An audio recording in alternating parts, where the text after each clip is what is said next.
আজকে ঢাকা মেডিকেলের ইতিহাসের একটি চমৎকারতম সন্ধ্যা আমরা উপভোগ করছি, যেই সন্ধ্যায় আমরা নির্দ্বিধায় আল্লাহ রাব্বুল আলামিনের কুরআনুল কারীম থেকে, নবীজির হাদিস থেকে আজকের এই চমৎকার হালাকায় আমরা এসে উপস্থিত হতে পেরেছি। এটি আমাদের জন্য তৃপ্তির বিষয়, আলহামদুলিল্লাহ। আমাদের মাঝে অত্র মসজিদের সুযোগ্য সম্মানিত খতিব ইমাম, যিনি সুদীর্ঘ 20 বছর প্রায় 2 যুগ এই মসজিদের সাথে, ছাত্রদের সাথে, এই হলের প্রতিটি ইট, প্রতিটি রাস্তা, প্রতিটি পথ এবং পাথের সাথে যার সম্পৃক্ততা, আমাদের শ্রদ্ধাভাজন ওস্তাদ এখানে আছেন, উপস্থিত আছেন আপনাদের হলের সম্মানিত সহকারী প্রভোস্ট, আমাদের সম্মানিত স্যার তিনি উপস্থিত আছেন আমাদের আরেক বড় ভাই ডক্টর নুরুল্লাহ সাহেব উপস্থিত আছেন, আরও অনেকেই। আমার সামনে যে মানুষগুলি উপস্থিত আছেন, ইনারা দেশের সেই সকল মানুষ, যেই মানুষগুলোকে আল্লাহ রাব্বুল আমিন তাদের মেধা, তাদের যোগ্যতা এবং আল্লাহ রাব্বুল আমিন সিলেক্ট করে দেশ এবং উম্মার কল্যাণে একটি কঠিন বিদ্যা, যেটি মানব ইতিহাসের সবচেয়ে গুরুত্বপূর্ণ বিদ্যার একটি, সেই বিদ্যায় পারদর্শী হওয়ার জন্য আপনাদেরকে আল্লাহ রাব্বুল আলামিন এনেছেন।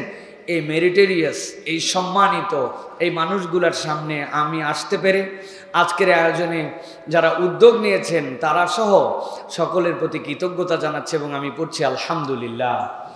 আমি কিন্তু আপনাদের মসজিদে নতুন মানুষ নয়, যারা আপনারা আমাকে চেনেন, এই মসজিদে আমরা নিভৃতে অনেকবার এসেছি, রাত্রে থেকেছি, আপনাদের কাছে দিনের বার্তা পৌঁছায় দেওয়ার আমরা চেষ্টা করেছি, মনে আছে না আপনাদের? কিন্তু আজকের যে আয়োজন, এই আয়োজনটির ভিন্নতা আছে, এই আয়োজনটির স্বকীয়তা আছে।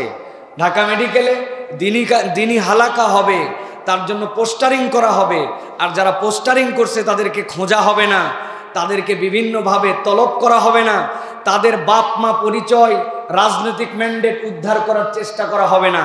আগের দিনগুলি এত সহজ ছিল না, ঠিক কিনা?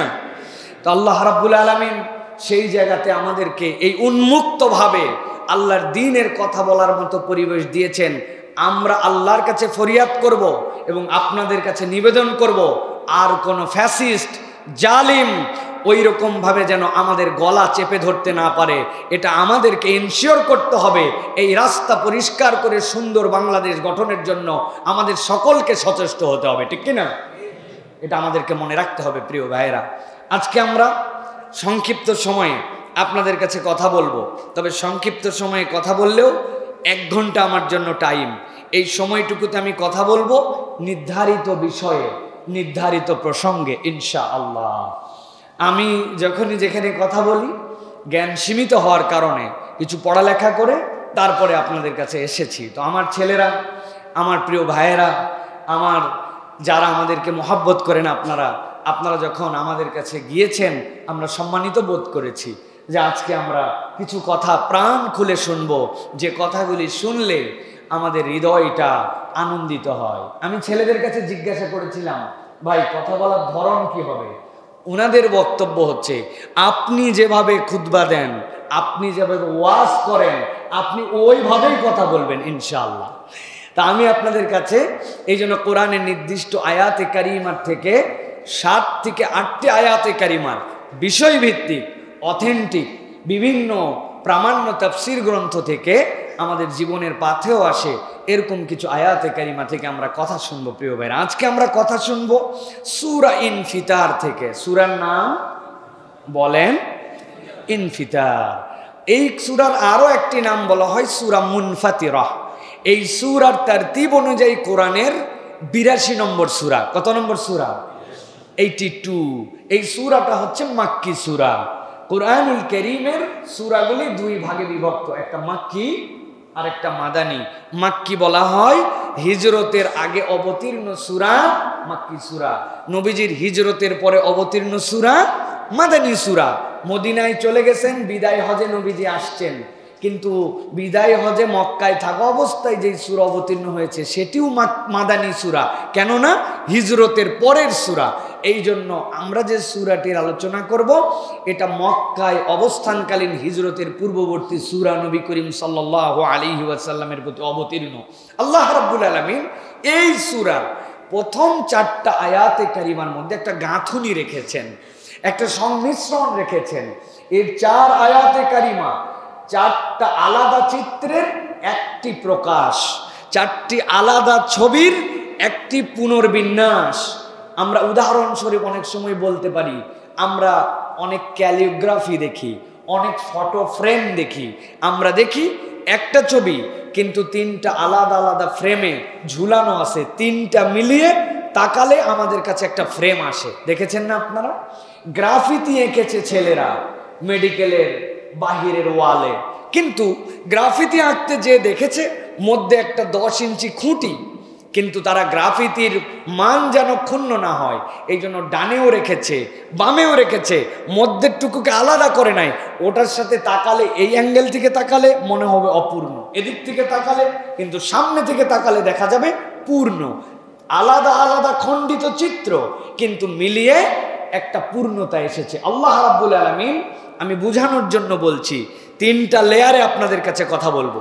প্রথম লেয়ার যে আল্লাহ রাব্বুল আলামিন এই সূরার প্রথম 4টা আয়াতে কারিমাতে আল্লাহ রাব্বুল আলামিন একটা চিত্র আমাদের সামনে তুলে ধরছেন। আল্লাহ রাব্বুল আলামিন কি বলছেন চলুন তাহলে আমরা ধারাবাহিকভাবে সেই কথাগুলি বুঝার জন্য চেষ্টা করি। প্রিয় ভাইরা, আল্লাহ রাব্বুল আলামিন বলছেন, ইযাস সামাউন ফাতারাত, দুনিয়ার মানুষ তুমি যে আসমানটা, আসমানের দিকে তাকায় দেখতে পাও, এই আসমানটা দেখে তুমি বিস্ময়ে অভিভূত হয়ে যাও।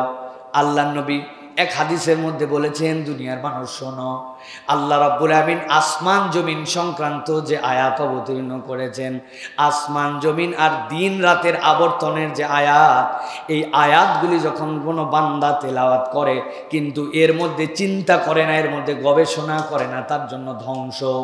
নবীজি সাল্লাল্লাহু আলাইহি সাল্লাম বলছেন, এই জন্য আল্লাহ রাব্বুল আমিন দুনিয়ার মানুষের কাছে আয়াত অবতীর্ণ করলেন, ইযাস সামাউন ফাতারাত ওয়া ইযাল কাওয়াকিবু তাতারাত ওয়া ইযাল বিহারু ফুজ্জিরাত ওয়া ইযাল কুবুরু বুসিরাত। আল্লাহ রাব্বুল আমিন বলছেন, এই দুনিয়ার মানুষ, যে আসমান তুমি আসমান রূপে এখন দেখছো, আসমানটা দেখছো বিগাইরি আমাদিন, কোনো খুঁটি নাই। ছোট্ট একটু আমাদের এই বিশ্ববিদ্যালয়ের মসজিদের জন্য খুঁটি লেগেছে 10টা খুঁটি ছাড়া এই ছাদ এখানে দাঁড়ায় থাকতে পারে না। কিন্তু আল্লাহ বলছেন যে আসমানকে তুমি দেখতে পাও ছাদহীন অবস্থায় আছে, আমি আল্লাহ জানালাম এইটা একদিন অন্যরকম অবস্থায় যাবে। ইযাস সামাউন ফাতারাত, আল্লাহ রাব্বুল আমিন আসমানকে বিদীর্ণ করে দিবেন, আসমান ভেঙে সেই দিন চৌচির হয়ে যাবে। আল্লাহ রাব্বুল আমিন বলছেন, কেবল আসমান ভেঙে চৌচির হবে না, রব্বুল আলামিন বলছেন সাথে সাথে জেনে রাখো, ওয়া ইযাল কাওয়াকিবু তাসারাত, ওই আসমানের দিকে তাকায় তোমরা যেই তারকামালা দেখতে পাও, ছোট্ট ছোট্ট তারকা দেখতে পাও, অনেক সময় গ্রামের মানুষজন ধাঁধা ধরে তার নাতিদেরকে, ছোট মানুষদেরকে, আমাদেরকেও আমাদের ছোটবেলায় বড়রা ধাঁধা ধরেছে। এক থালা সুপারি গুনতে পারে কোন ব্যাপারী? বলেন ধাঁধার উত্তর কি? আসমানটা একটা প্লেটের মতো, ওর ভিতরে তোমাদের জন্য কতগুলা সুপারির মতো মনে হয়, কিন্তু যারা মহাকাশ বিজ্ঞানী, যারা আসমান বিদ্যায় পারদর্শী, তারা বলছেন যেটাকে স্টার বলে আমাদের কাছে এত ছোট মনে হয়, এইটা এত ছোট মামলা নয়। দুনিয়ার তুলনায় 12 লক্ষ গুণ বড় যদি সূর্য হয়, এরকম 12 লক্ষ সূর্য যদি একটা তারার মধ্যে ফেলে দেওয়া হয়, এক একটা তারা এত বড়, ওই তারাগুলা 12 লক্ষ সূর্য গিলে খাওয়ার পরেও টের পাবে না। আল্লাহ রাব্বুল আমিন বলছেন, ওয়া ইযাল কাওয়াকিবু তাসারাত, তোমাদের মাথায় ধরবে না, আসমান যখন বিদীর্ণ হয়ে যাবে, ওই আসমানের পরে রব্বুল আমিন তারকামালাগুলাকে ঝরায় ফেলে দিবেন। মুফাসসিররা ব্যাখ্যা করছেন, আপনার হাতে যদি একটা তসবিহ থাকে, তসবিহটার যদি কোনো এক জায়গায় কেউ টান দিয়ে ছিঁড়ে ফেলে, টেনে ফেলে, ওই তসবিহটা টান দিয়ে কেটে ফেলার পরে যেরকম করে ঝরঝর করে এক মাথা থেকে আরেক মাথা পড়ে, যেরকম করে তসবির দানাগুলা ছড়িয়ে পড়ে, তাসারাত মানে আল্লাহ বুঝাচ্ছেন ওই আসমান বিদীর্ণ হওয়ার পরে যেই তারকা তুমি দেখতেছো, এই তারকাগুলো এইরকম করে ঝরে পড়বে, এইরকম করে অস্তিত্বহীন হয়ে পড়বে। তুমি কল্পনার মধ্যেও নিতে পারবা না, যেটা এত বড় রব্বুল আলামিন এক মুহূর্তে সেটাকে কি অবস্থায় নিয়ে যাবেন। আল্লাহু আকবার। আল্লাহ রাব্বুল আলামিন এরপরে বলছেন, এই দুনিয়ার মানুষ ভালো করে খেয়াল করে এবার, ওয়া ইদাল বিহারু ফুজ্জিরাত, রব্বুল আমিন বলছেন এরপরে সমুদ্র যেইটা তুমি দেখছো, দুনিয়ার 3 ভাগ তুমি যেইটা পানি দেখো, যেই সমুদ্রের পানিগুলা তোমাদের কাছে অথই জলরাশি হিসাবে প্রকাশ পায়, এর শুরু কোথায় শেষ কোথায় তুমি বুঝো না। আল্লাহ বলছেন জেনে রাখো, ওয়া ইদাল বিহারু ফুজ্জিরাত, আমি রব্বুল আমিন এই সাগরগুলাকে উত্তাল বানায় দিব। এই উত্তালের ব্যাখ্যা কি? মুফাসসিররা ব্যাখ্যা করছেন যে আধুনিক কালের কারণে এই ব্যাখ্যাটা আমাদের জন্য সহজ হয়ে গেছে। পানির মধ্যে যে যৌগ আছে, এই যৌগগুলো যখন ভেঙে যাবে, এইটার সাথে যখন অক্সিজেন এসে যুক্ত হয়ে যাবে, এটার সাথে যখন নাইট্রোজেন চলে আসবে, হাইড্রোজেন যখন চলে আসবে, যেইটাকে আমি এখন আগুন নিভানোর জন্য পানি হিসেবে ব্যবহার করি, ওই পানিটাই তখন উত্তাল হয়ে তখন বিশাল আকারের অগ্নি হিসাবে সেইটা নির্বাপন হয়ে যাবে, সমুদ্রগুলা জ্বলতে শুরু করবে, উত্তাল হয়ে যাবে। রব্বুল আলামিন বলছেন গভীর মনোযোগ দেন, 3টা কথা বলেছি। আসমান যখন বিদীর্ণ হয়ে যাবে, তারকামালা, যেই তারকামালার সাইজ জানি না, ওই তারকাগুলো যখন ঝরে ঝরে পড়ে যাবে, সমুদ্রগুলার ব্যাপারে এত বড় ধারণা। আল্লাহ বলছেন ওই সমুদ্রগুলো যখন উত্তাল হয়ে যাবে, এই 3টা কত বড় ঘটনা। আসমান নাই, তারকা নাই, আপনার সামনের সমুদ্রগুলো সব এলোমেলো হয়ে গেছে। আল্লাহ বলছেন এই 3টা ঘটনা যত বড়, এর সাথে সামঞ্জস্যপূর্ণ 4র্থ ঘটনাটা মানুষ মনে করে না কিছু, কিন্তু তার থেকেও বড়। আল্লাহ বলছেন ওয়া ইদাল কুবুরু বুসিরাত, এই দুনিয়ার মানুষ, তোমরা যে কবরস্থিত হয়ে গিয়েছিলে, দুনিয়ার থেকে চলে গিয়েছিলে, দুনিয়ার থেকে হারায় গিয়েছিলে, আল্লাহ রাব্বুল আমিন প্রত্যেকটা কবরকে ওই দিন উত্থিত করে দিবেন। আল্লাহু আকবার। প্রত্যেকটা কবর উন্মোচিত হয়ে যাবে। ওয়া ইদাল কুবুর বুসিরাত, মনে হতে পারে আসমান, তারকা, সমুদ্র, এই 3টা তো বুঝলাম এলোমেলো হয়ে গেল, কিন্তু ইদাল কুবুর বুসিরাত মানে কি? কবরগুলো উন্মোচিত হবে মানে কি? রব্বুল আলামিন বুঝাচ্ছেন, বান্দা ওই দিন কিয়ামত সংগঠিত হওয়ার পরে সিংহায় ফুৎকারে ধ্বংস, সিংহায় ফুৎকারে এরপরে যখন মানুষ পুনরুত্থিত হবে, ওই মানুষগুলি যে হালতেই থাক, সমুদ্রে হারায় গেছে, 2 জন গেছিল, তাদেরকে ছেড়েই মহাকাশযান দুনিয়ায় চলে আসছে, খবর পান নাই? তাদের উদ্ধারের জন্য স্পেসে আবার পাঠানো হবে। এরকম স্পেসে অনেক কিছু হারায় যেতে পারে। আসমানের কথা আল্লাহ বলেছেন, তারকা মণ্ডলীর কথা আল্লাহ বলেছেন। একজন মানুষের কবর হয় না, সমুদ্রে হারিয়ে গেছে, জাহাজ ডুবে গেছে, এমনও এক ব্যক্তি যাকে যেন কেউ খুঁজতে না পারে, এই জন্য কবরের মধ্যে তার লাশকে নিক্ষেপ করে দেওয়া হয়েছিল। এরকম ইতিহাসও তো আমাদের জানা আছে। আল্লাহ বলছেন তোমার হাল যাই হোক না কেন, আমি আল্লাহ বললাম ওয়া ইদাল কুবুর বুসিরাত, ওই তোমার মৃত্যু পরবর্তী অবস্থাটার নামই হচ্ছে কবর। আমি রব্বুল আলামিন বললাম কবর সমূহ তোমাদের জন্য উন্মোচিত করে দেওয়া হবে, অর্থাৎ রব্বুল আলামিনের সামনে তোমাদেরকে ওই দিন দাঁড়াতে হবে। আল্লাহ রাব্বুল আলামিন বলছেন এই যে মানুষ, যেই মানুষটি আল্লাহর সামনে ওই দিন দাঁড়াবে, রব্বুল আলামিন বলছেন দাঁড়ানোটা এমনি এমনি হবে না। আল্লাহ 4টা মিলে একটা চিত্র দিয়ে এবার দ্বিতীয় পরিসরের মধ্যে আল্লাহ রাব্বুল আলামিন বক্তব্য শুরু করেছেন। আল্লাহ রাব্বুল আলামিন বলছেন যেই না কবর উন্মোচিত হবে, রবের সামনে যেই না মানুষ দাঁড়ায় যাবে, মানুষ ভয় পেয়ে যাবে, মানুষ আশ্চর্য হয়ে যাবে। এর থেকে বড় আশ্চর্য তার জীবনে আর কিছু থাকবে না। রব্বুল আমিন বলছেন আলিমাত নাফসুম মা কদ্দামাত ওয়া আখারাত। আল্লাহ রব্বুল আমিন সাথে সাথে সে অগ্রে পশ্চাতে কি প্রেরণ করে আসছে, তার জীবনযাপনের পদ্ধতিটা কেমন ছিল, আল্লাহ রব্বুল আলামিন ওই মানুষের অগ্র পশ্চাতের খবরটা তাকে জানাতে শুরু করবেন। গভীর মনোযোগে বোঝেন, আলিমাত নাফসুম মা কদ্দামাত ওয়া আখারাত। আল্লাহ রাব্বুল আমিন দুনিয়ার মানুষকে বলছেন অগ্রে কি ছেড়ে এসেছে, পশ্চাতে কি ছেড়ে এসেছে, এটা মানুষকে জানানো হবে।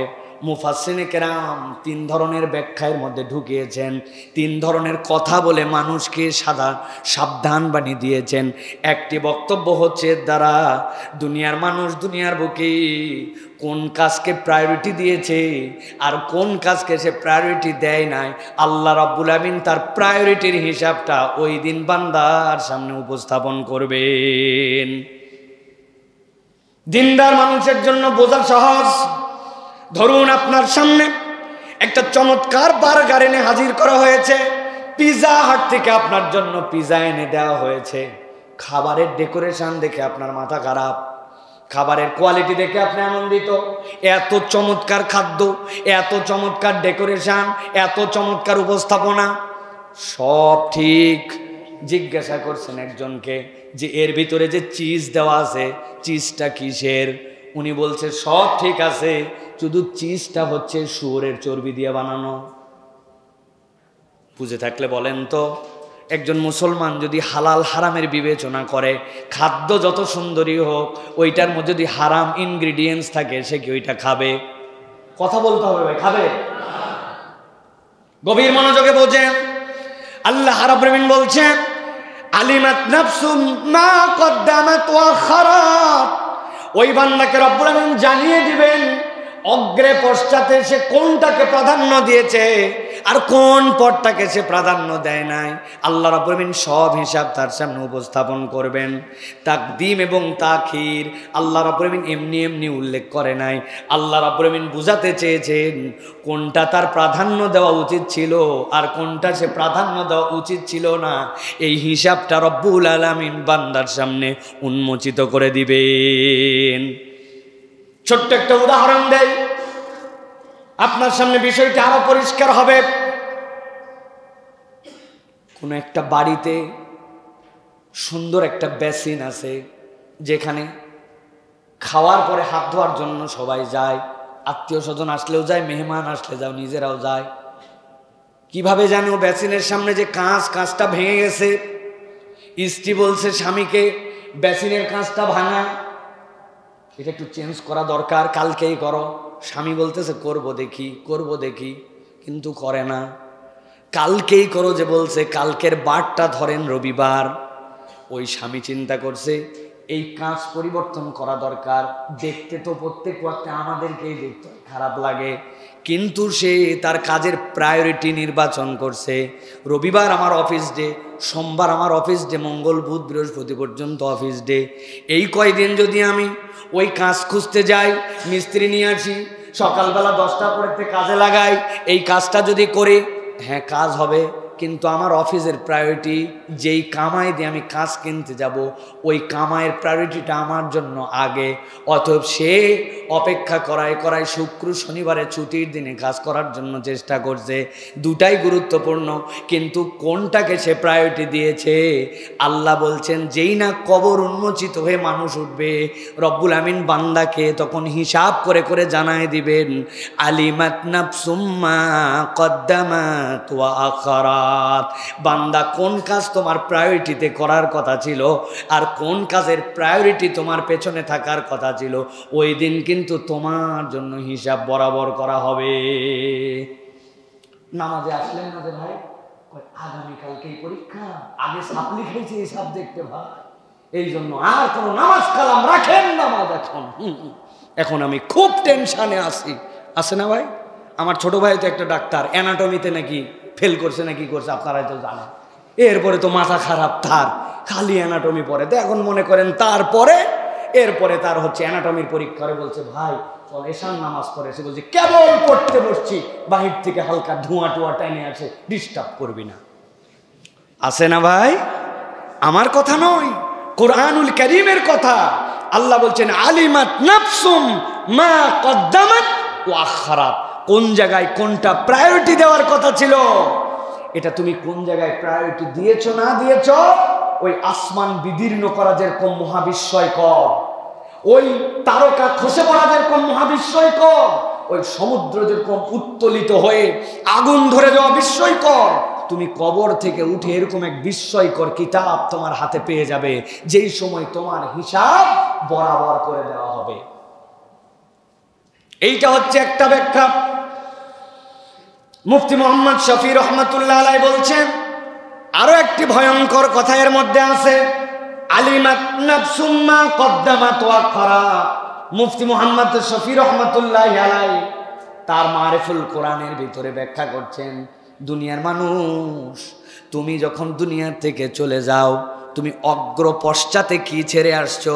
অগ্র মানে তুমি এমন কোনো কাজের নজির স্থাপন করে আসছো, এমন কোনো গুড ডিডস তোমার জীবনে তুমি করে আসছো, এমন কোনো সাদাকাই জারিয়া তোমার লাইফে তুমি প্রতিস্থাপন করে আসছো।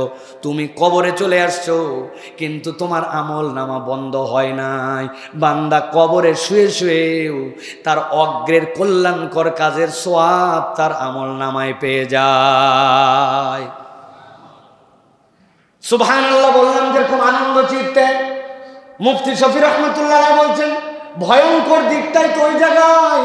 আল্লাহ রাব্বুল আলামিন যে বলছেন আলিমাত নাফসুম মা কদ্দামাত ওয়া আখরা, এই বান্দা জেনে রাখো তুমি যেরকম কল্যাণকর কাজ ছেড়ে তুমি আসছো, ঠিক একই রকম তুমি তোমার জীবনে যদি এমন কোনো কাজ প্রতিষ্ঠিত করে দুনিয়ায় আসো যেইটা তোমার জন্য করা ঠিক হয়েছিল না, কিন্তু তুমি একটা নজির স্থাপন করে দিয়ে আসছো, খারাপ কাজের কালচার তৈরি করে দিয়ে আসছো, এমন একটা প্র্যাকটিস দাঁড় করায় আসছো যেই প্র্যাকটিসের কারণে তুমি চলে যাওয়ার পরেও ওই খারাপ কাজটাও তোমার দ্বারা চলমান, তাহলে তোমার আমলনামায় কবরে যাওয়ার পরে যখন তোমাকে উত্থিত করা হবে, তুমি দেখবে এমন গুনাহ তো আমি করি নাই, কিন্তু ওই গুনার পরিণামটা তোমার আমলনামাতেও চলমান থাকবে।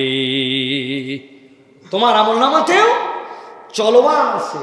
আরে এই কাজ তো আমি করি নাই, নাউযুবিল্লাহ, কোনোদিন করতেই পারি না, কিন্তু এমন অন্যায় হচ্ছিল, এমন বাজে কাজ হচ্ছিল, আপনি দেখেও না দেখার ভান করছেন, আপনি ওভারলুক করছেন।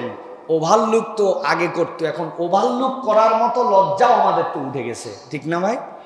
ওভারলুক করতো না আগে, ছোট ভাই একটা সিগারেট খাচ্ছে, বড় ভাই দেখছে, না দেখার ভান করে বেঁকা হয়ে চলে গেছে, আসে না? আর এখন ছোট ভাই হিসাবে আদব হয়েছে ওভারলুক থেকে, ও বড় ভাইয়ের মুখ বরাবর ফু মেরে জিজ্ঞাসা করে ভাই ম্যাচ লাগবে নাকি, আসে না ভাই? আমরা এই টাইপের নিজেদের নৈতিকতাহীনের জায়গা, লজ্জাহীনতার জায়গা, এমন জায়গায় নিয়ে গেছি। অতএব নিজেদের এম অফ লাইফে এইটা খুব আমাদের জিজ্ঞাসার জায়গা যে আমি এমন কিছু করে যাচ্ছি কিনা, আমি এমন কোন নজির স্থাপন করে যাচ্ছি কিনা যেটা গুনাহে জারিয়া হিসাবে আমার আমল নামাতেও বহমান হয়ে যেতে পারে। প্রিয় ভাইয়েরা, এই জন্য আল্লাহ রাব্বুল আলামিন বলছেন আলিমাত নাফসুম মা কদ্দামাত ওয়া আখারাত, তুমি তোমার প্রায়োরিটি কোথায় দিয়েছো, কোন কাজ কি জন্য করেছো, আগে কি করেছো, পরে কি করেছো, ভালো কাজের সিলসিলা তোমার জন্য কতটুকু আর খারাপ কাজের সিলসিলা কতটুকু, এইটা তোমরা হিসাব করে নিও। এই জন্য আমার মেডিকেলের যারা প্রিয় ভাইয়েরা, আমার প্রিয় বন্ধুরা, আপনাদের কাছে বলবো, ভাই লাইফে কোনটাকে আপনি প্রায়োরিটি দিবেন, এটা কিন্তু আপনাকে হিসাব করে প্রত্যেকটা কদম আপনাকে ফেলতে হবে। আপনি যদি মনে করেন যে আপনার দুনিয়ায় সব হালাল হারাম, সৎ অসৎ, ন্যায় নীতি কিচ্ছুর ধারধারি না, হ্যাঁ, আপনি এই জীবনযাপন করতে পারেন, কিন্তু এই জীবন আপনাকে কখনো প্রকৃত সুখ দিবে না, শান্তি দিবে না, এবং পরকালমুখী আপনার যে জিন্দেগি, ওই জিন্দেগি গঠনে আপনি দুনিয়াদার নিরেট হয়ে গেলে আল্লাহ চ্যালেঞ্জ করেছেন আপনার আমার জীবনটা কুকুরের মতো হবে। শুনতে একটু অড লাগতেছে না যে কুকুরের মতো হবে? এটা কেমন কথা? আমার কথা নয়, কোরআনুল কারীম বলছে আপনার আমার জন্য। আল্লাহ রাব্বুল আলামিন কোরআনুল কারীমের মধ্যে বলেছেন, তোমাদের মধ্যে যারা আখলাদা ইলাল আরদ, কিচ্ছু চেনে না, খালি দুনিয়া চেনে, আল্লাহ, দিন, ইসলাম। আপনার এখানে অন্যান্য ধর্মাবলম্বী ভাইয়েরাও আছে, আমি জানি, তারা আমাদের কাছে প্রশ্ন করেছিল তাদেরকে দাওয়াত দেওয়া হবে কিনা। আমরা তাদেরকে বলেছি যে নিরেট অন্তত অজুর মতো বিধান, মসজিদে যেহেতু ঢুকবে অজুর মতো করায় আমার ভাইদেরকে নিয়ে আসেন, তারা কথা শুনুক। তারা আসছে, আমার সাথে ব্যক্তিগত যোগাযোগ আছে অনেকে। প্রিয় ভাইয়েরা, আমি বলতে চাই, এই যে আমাদেরকে আল্লাহ রাব্বুল আলামিন তথা প্রত্যেকটা আমাদের যে দিন আমাকে শেখায়, যে আল্লাহমুখী হওয়ার জন্য আমাকে দিনকে প্রায়োরিটি দিতে বলে, সততাকে অগ্রগামী করতে বলে, নৈতিক মানুষ হতে বলে, যিনি আমার স্রষ্টা তিনি বলছেন তুমি যদি এরকম না করো, আখলাদা ইলাল আরদ ওয়াত্তাবা হাওয়া, কি করে? মন যা চায় তাই করে, মুখস্থ করে ফেলেন, মন যা চায় তাই করে। আর জমিনমুখী নিজের জীবনটা বানাইছে, দুনিয়া দুনিয়া ছাড়া কিচ্ছু বোঝে না, হালাল হারাম চেনে না, ন্যায় অন্যায় মানে না, আল্লাহর বিধানকে পরোয়া করে না। আল্লাহ রাব্বুল আলামিন বলছেন মাসালু কামাসালুহু কামাসালিল কলব ফামাসালুহু কামাসালিল কলব, আল্লাহ বলছেন ওই লোকের উদাহরণ কুকুরের মতো। কেন বললেন কুকুরের কথা? মেডিকেলের একটা ব্যাখ্যা আছে, আরেকটা ব্যাখ্যা আছে তাফসীরের ব্যাখ্যা। আল্লাহ রাব্বুল আলামিন বলছেন ইন তাহমিল আলাইহি ইয়ালহাস আও তাতরুকুহু ইয়ালহাস যালিকা মাসালুল কওমিল্লাযীনা কাযযাবু বিআয়াতিনা। আল্লাহ বলছেন কুকুরের চরিত্র কি? কুকুরের পিঠে কি কখনো তোমরা বোঝা চাপাও? না, কুকুরকে বোঝা দেওয়া যায় না। কুকুর তো আর গরু না, কুকুর তো আর ঘোড়া না, কুকুর তো আর গাধা না যে পিঠে বোঝা বহন করবে। কিন্তু আল্লাহ বলছেন ইন তাহমিল আলাইহি ইয়ালহাস, যদি তাকে ছেড়ে দাও তবুও হাঁপায়, আর যদি তাকে দাবার দাও তবুও সে হাঁপায়। চরিত্রগতভাবেই কুকুর সব সময় অস্থির, ঠিক না ভাই? এটার একটা ব্যাখ্যা আমি পড়ছিলাম নেট সার্চ করে, যে কুকুর কেন অস্থির। কুকুরের নাকের মধ্যে যেই ইনগ্রিডিয়েন্টসগুলি আছে এইগুলোর অন্যতম একটা হচ্ছে সে সুগন্ধির মাধ্যমে অনেক কিছু আইডেন্টিফাই করতে পারে। এই নাকের এক্সট্রা তার রস থাকার কারণে সে প্রপারলি নাক দিয়ে অক্সিজেন নিতে পারে না, তাকে তার শ্বাসতন্ত্র পূর্ণ করার জন্য মুখ দিয়েও নিঃশ্বাস নিতে হয়। যে সকল প্রাণী পৃথিবীতে নাক ছাড়া মুখ দিয়েও নিঃশ্বাস নেয় তারা অস্থির প্রকৃতির হয়, এটা একটা ব্যাখ্যা। কিন্তু রব্বুল আলামিন তাকে সৃষ্টিগতভাবেই বলেছেন অস্থির বানিয়েছেন। ঘুমায় আছে একটা কুকুর রাত্রেবেলা, কোনো কেউ ডিস্টার্ব করে নাই, দেখবেন তারপরেও অযথায় ওর লেজ নড়তেছে, কান খানিকক্ষণ পর নড়তে আছে না ভাই? আল্লাহ বলছেন তুমি তাকে ছেড়ে দাও অথবা তুমি তাকে দাবার দাও, সে অস্থির। আল্লাহ উদাহরণ দিয়েছেন তুমি যদি তোমার চরিত্রটা নিরেট দুনিয়াদার বানায় নাও, দিনকে কোনো পাত্তা দাও না, মনে করছো আমি আমার মতো করে একটা জীবন গঠন করব, এখানে কার কি ইন্টারফেয়ার করার দরকার আছে? আমি স্বাধীন, যা ইচ্ছা তাই করতে পারি, আমার ঘুম, আমার চোখ, আমার বেড, আমার শরীর, আমি যেমনি ইচ্ছা ব্যবহার করব। আল্লাহ বলছেন করো, কোনো সমস্যা নাই, কিন্তু আমি আল্লাহ গ্যারেন্টার দিলাম তোমার আর কুকুরের ওই চরিত্রের মধ্যে মিলে যাবে। সেটা কি? তুমি কখনো সুস্থির লাইফ পাবে না। এটা আল্লাহ রাব্বুল আলামিনের চ্যালেঞ্জ। আপনি যা সিম্পলি আমাদের জীবনের, আমাদের সমাজের, আমাদের পরিবেশের বাস্তবতাগুলো চিন্তা করে দেখেন, একটা মানুষের জীবনযাপনে কত টাকা লাগে ভাই। কিন্তু আপনি কি পেপার পত্রিকা টিভি মিডিয়ায় দেখতেছেন দুর্নীতির লেভেলটা কোথায়?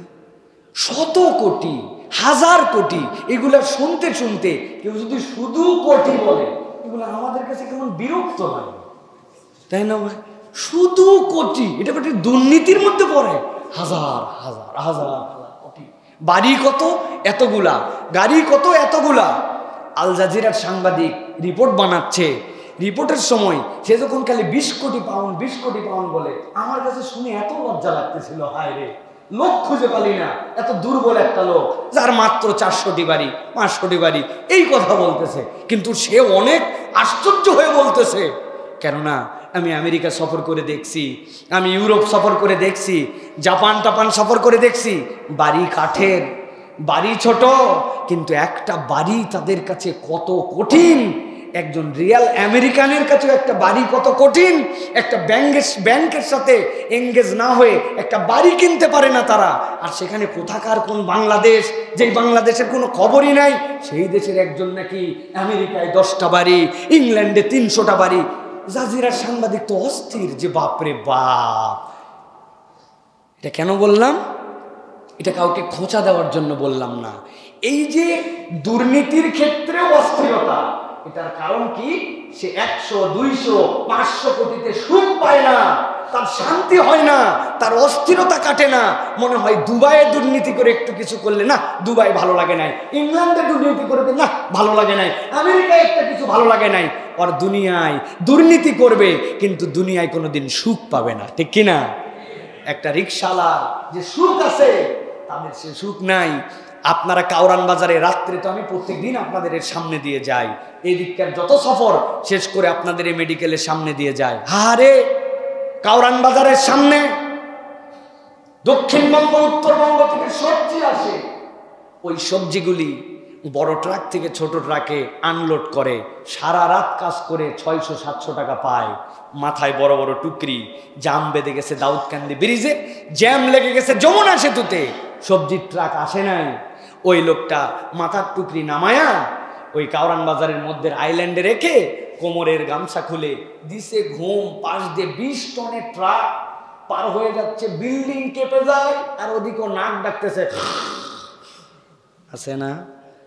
আর লক্ষ কোটি টাকা দামের বাড়ি, 1000 টাকা দামের তার বালিশ, ওইখানে শোয়ার পরেও তার ঘুম আসে না। ডাক্তার সাহেবের কাছে আসছে, ভাই আমার ঘুম নাই। কয় 3টা ওষুধ দিলাম, নাম কিন্তু আমি এগুলার জানি, বললাম না যেহেতু মিডিয়ায় চলে যাবে, তবে বেশি খাবেন না, এই ওষুধ বেশি খেলে হার্টের উপরে প্রেশার পড়বে। আছে না ভাই? এই যে আল্লাহ রাব্বুল আলামিন বুঝাতে চাচ্ছেন, বান্দা দ্বীনের সাথে সম্পৃক্ত থাকা, নিরেট পবিত্র লাইফ উপভোগ করা, এটা তোমার অন্তরের মধ্যে যে শান্তি দিবে, সুখ দিবে, যে বোধের জায়গা জাগ্রত করবে, ওটা অবৈধর মধ্যে কখনো তুমি পাবে না। চেষ্টা করতে পারো, কিন্তু ওইটা করলে কি হবে? ফামাসালুহু কামাসালিল কালব, এই জীবনটা হবে কুকুরের মতো। তাহলে আমরা কি কুকুরের জীবন চাই না মানুষের জীবন চাই? বুঝে বলেন। একজন একটা সাংঘাতিক কথা বলেছে, বাংলাদেশের জনসংখ্যা প্রচুর, মানুষ কম।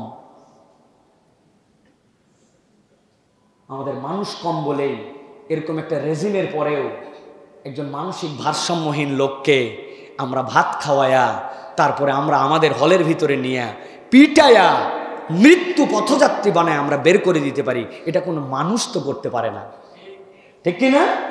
কোনো মানুষ এটা করতে পারে?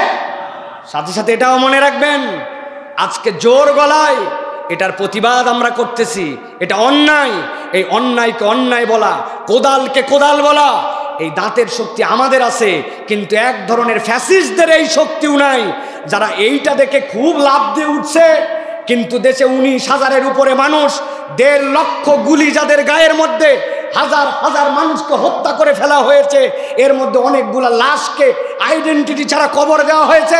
মেডিকেলে লাশগুলাকে নিয়ে আসা হয়েছিল, এমন ডাক্তার নামী পশুরা, তারা সেখানে চিকিৎসা দিতে দেয় নাই, তখন তাদের মুখ দিয়ে একটা শব্দ বের হয় নাই, আর এখন খুব লাফায়। অতএব মুনাফিকদেরকেও চিনে রাখতে হবে, ঠিক কিনা?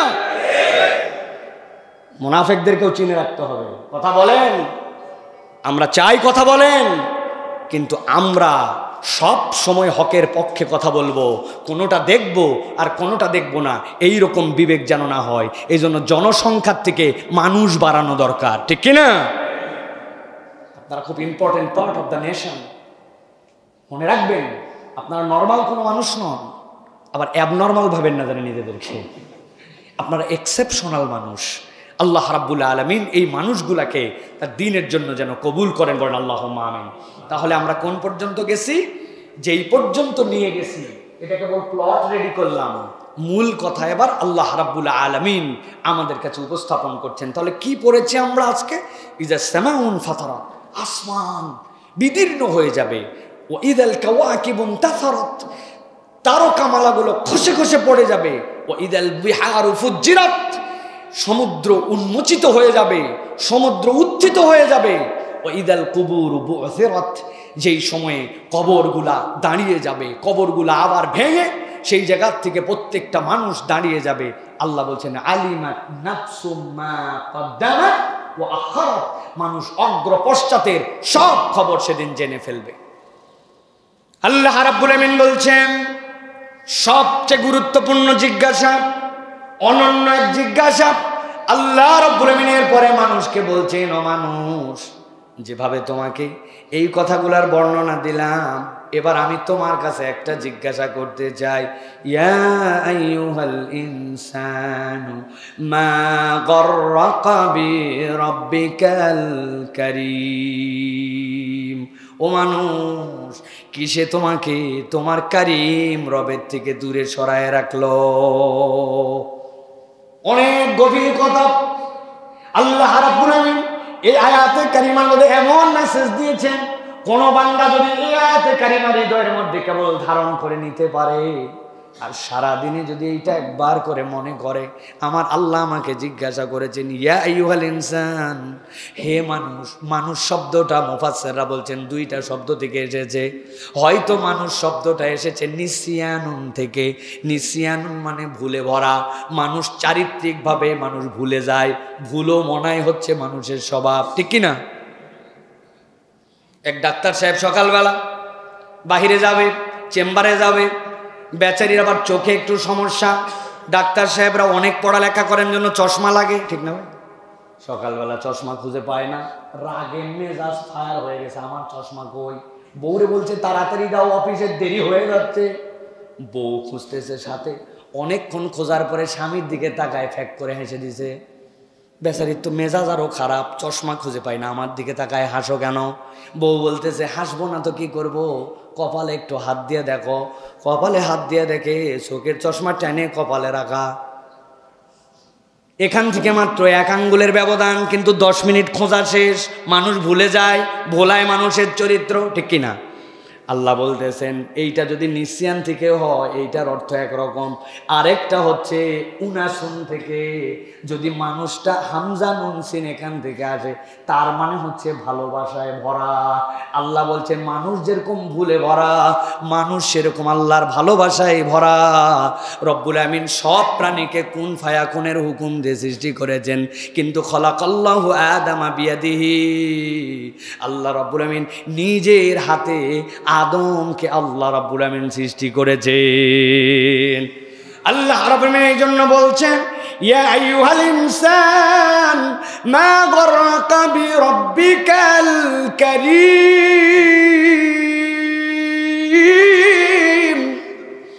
আমার রাব্বুল আমিন বলছেন এ দুনিয়ার মানুষ, আমি তোমাদেরকে ডাক দিয়ে বললাম মা গররাকা, কিসে তোমাকে দূরে সরাই দিল? গাররাকা এই শব্দের ব্যাখ্যা করেছেন মুফাসসিরিনে কেরাম, তুমি নিজের জন্য এমন চিন্তা করো যে এই চিন্তাটা মনে করো আমার জন্য ভালো, কিন্তু তোমার রব জানেন এটা তোমার জন্য ভালো নয়। আল্লাহ বলছেন কিসে তোমাকে ভুলাই দিল? তোমার কারীম রবের ব্যাপারে। মুফাসসিরদের ব্যাখ্যা হচ্ছে আল্লাহ যে কারীম শব্দটা এখানে বলেছেন, আরবরা মূলত 4টা ক্ষেত্রে কারীম শব্দ ব্যবহার করত। কোন মহিলা তার গলায় যদি এমন একটা হার থাকে, এমন একটা নেকলেস, যেই নেকলেসটা অসাধারণ, ওই নেকলেসটার পূর্ণতা আসতো না যদি ওর মধ্যে থেকে একটা পাথর উঠে যেত, কিন্তু ওই পাথর দেওয়ার কারণে নেকলেসটা সুন্দর, এটাকে তালা কারাম বলে। অথবা আরবের এমন ঘোড়া, যেই ঘোড়াটার পেছন দিক দিয়ে সুন্দর করে চুল, এবং সেইটার কারণে যখন সে লাফায় তার ওই সিল্কি চুলগুলি তখন লাফায়, দেখতেও সুন্দর, আরবরা এটাকে বলতো কারাম। আরেকটা বলতো কাউকে যদি বংশগতভাবে সম্মানিত হিসেবে উপস্থাপন করতে চাইতো তাকেও কারাম বলে সম্বোধন করতো। বদরের যুদ্ধ হয়ে গেল, মুসলমানদের সাথে যারা যুদ্ধ করতে এসেছিল 70 জন যুদ্ধবন্দী আটকায় গেল। পরামর্শ সভা, কি করা হবে এদের সাথে? ওমর রাদিয়াল্লাহু তাআলা বললেন কি উপর থেকে নিচ আলাদা, যারা আমাদের সাথে শত্রুতা করতে আসছে কিছুদিন পরে আবার করবে এরা শত্রুতা, শত্রুকে রাখতে হয় না, বিদায় করে দাও। আবু বকর বললেন না, আমাদেরই পরিচিত ভাই ব্রাদার, এদেরকে যদি রেখে দেই, এরা যদি ঈমান আনে একদিন আমাদেরই শক্তি হবে। নবীজি পরামর্শ করলেন, পরের দিন আয়াতে কারিমা নাজির হলো, ওমরের সিদ্ধান্ত ঠিক ছিল, কিন্তু আপনারা পরামর্শ করেছেন জন্য ক্ষমা করে দেওয়া হলো। আল্লাহু আকবার। নবীজি সাল্লাল্লাহু আলাইহি সাল্লাম যখন সিদ্ধান্ত দিচ্ছেন কি মুক্তিপণের বিনিময় তাদেরকে ছেড়ে দেওয়া হবে, সিদ্ধান্ত দেওয়া হলো 10 জনকে স্বাক্ষর বানিয়ে দিবে। যেই শিশুরা আমাদের পড়ালেখা জানে না, পড়ালেখা শিখাই দিবে, তাহলে মুক্ত হয়ে যাবে। অমুকের টাকা আছে, এটা এই পরিমাণ টাকা দিবে, দিলে মুক্ত হয়ে যাবে। ওই সময় একজন এসে, যার কাছে কোনো টাকা পয়সা নাই, সে নবীজিকে বলতেছে, আনতা করিম ইবনে করিম, আপনিও সম্মানিত, আপনার বাপও সম্মানিত। নবীরে পামপট্টি লাগায়। নবী তো সম্মানিত এমনি, কিন্তু বলতেছে কেন? তুমি যদি নবীকে এত সম্মানিত মনে করো, তো এই সম্মানিত মানুষকে তুমি মারতে আসছিলে কেন? তুমি না এখন যুদ্ধবন্দী হয়ে কথা বলো। কিন্তু আল্লাহ নবী এমন সম্মানিত মানুষ, আল্লাহ নবী তারে ক্ষমা করে দিলেন। সুবহানাল্লাহ। এটা বোঝানোর জন্য বলছি, কারিমের অর্থ কি? আল্লাহ রব্বুল আলামিন যতগুলা কারিম শব্দ এখানে ব্যবহার করা হলো, নিজের শানের সাথে এইগুলা একটাও আল্লাহর সাথে সামঞ্জস্যপূর্ণ নয়, অর্থপূর্ণ কিন্তু সামঞ্জস্যপূর্ণ নয়। আল্লাহ জিজ্ঞাসা করছেন, তোমার মহান রব থেকে কিসে তোমাকে ফিরায় রাখলো বান্দা? আল্লাহ বলছেন, আমি কেমনে মহান, আমি সেইটার বর্ণনা বান্দা তোমাকে দুইটা আয়াতে জানাই। আল্লাহ রাব্বুল আলামিন বলছেন, আল্লাযী খালাকাকা ফাসাওয়াকা ফাআদালাক ফি আই সূরাতিন মা শাআ রাক্কাবাক কাল্লা বাল তুকাযিবুনা বিদ্দীন। আমার রাব্বুল আলামিন বলছেন, এই দুনিয়ার মানুষ, আমি এমনি এমনি এই মেডিকেল কলেজের আলোচনায় এই আয়াতে কারিমা নির্বাচন করি নাই, এই সূরা নির্বাচন করি নাই, ভেবে চিনতে বলতেছে আপনাদের কাছে। আল্লাহ বলছেন, তোর কারিম রব থেকে বান্দা তোর কিসে দূরে সরায় রাখলো? আল্লাহ বলছেন, তোর কারিম রব কেমন রব জানিস? আল্লাযী খালাকাকা ফাসাওয়াকা ফাআদালাক, যেই রব তোকে সৃষ্টি করেছেন, যেই রব তোকে সুষম করেছেন, যেই রব তোকে সর্বোচ্চ সুন্দর সর্বাঙ্গীন করেছেন। সুবহানাল্লাহ। তিনটা কথা রব্বুল আলামিন বলছেন, ভালো করে খেয়াল করেন। রব্বুল আলামিন বলছেন, আল্লাযী খালাকাকা, যিনি তোমাকে সৃষ্টি করেছেন। রব্বুল আলামিন নিজেই কোরআনুল কারীমের মধ্যে অন্য জায়গায় বলেছেন, লাকাদ খালাকনাল ইনসানা ফি আহসানি তাকওয়িম। আমি রব্বুল আলামিন মানুষকে আহসানি তাকওয়িম দিয়ে সৃষ্টি করেছি। মানুষের থেকে সুসামঞ্জস্যশীল, সুন্দর করে আল্লাহ রব্বুল আলামিনের আর কোনো সৃষ্টি নাই। সুবহানাল্লাহ।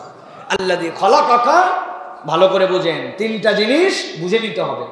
সাওয়াকা ফাআদালাক, আহসানি তাকওয়িম মানে কি?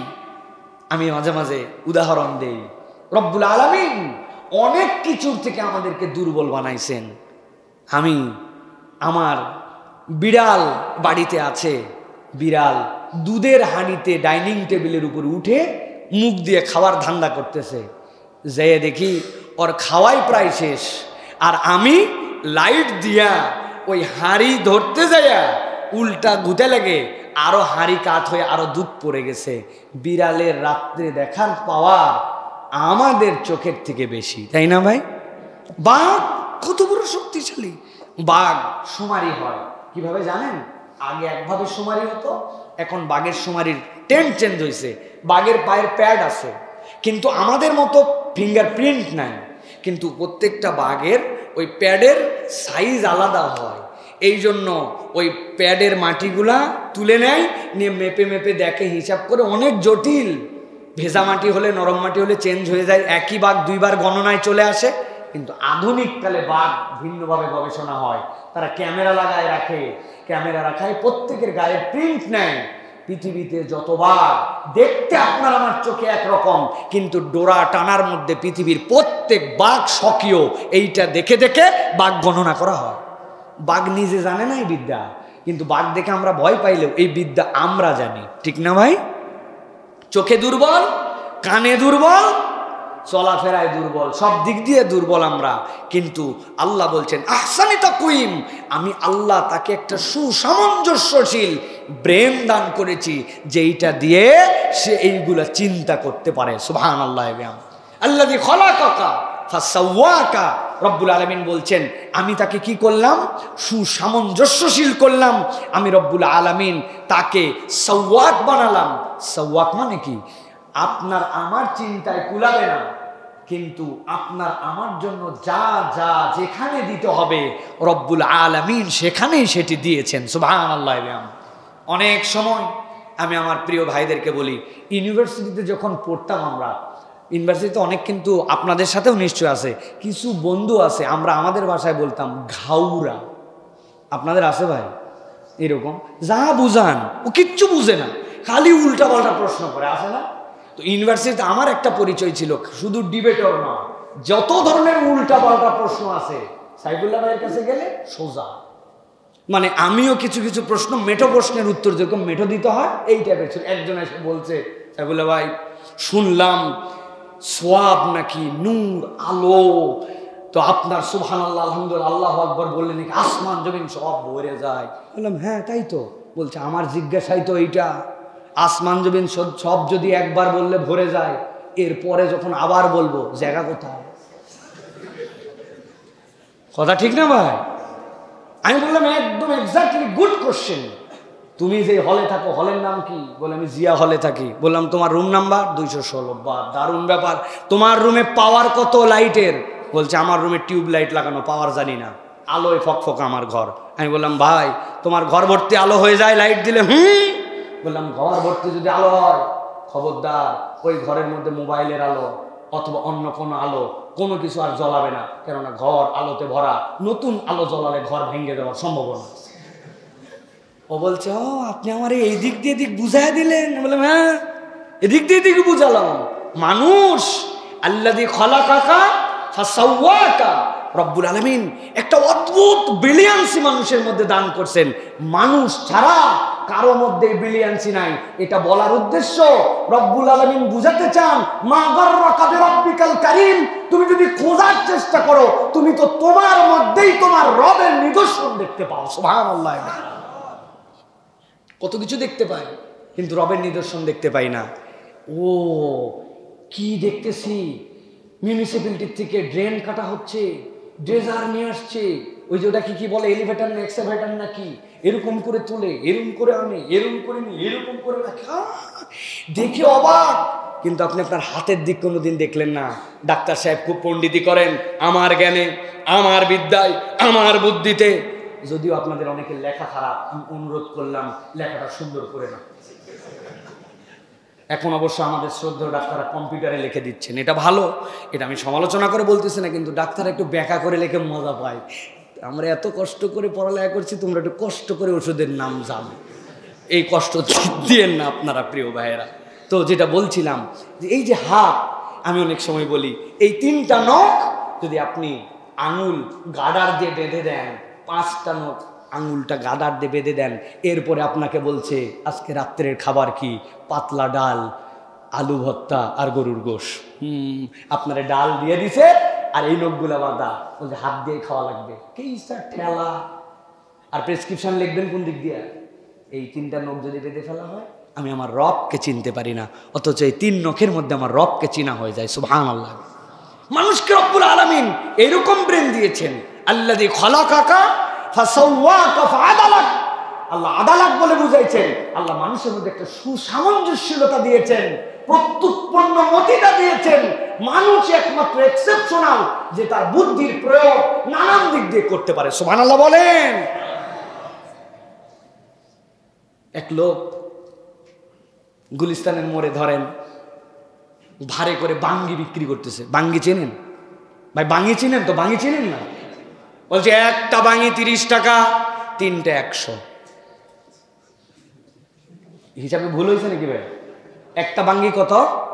30, 3টা কত? 100। ওই লোক বলতেছে ভাই কি উল্টাপাল্টা হিসাব দিচ্ছেন আন্দাজি, আপনার হিসাবে ভুল হচ্ছে।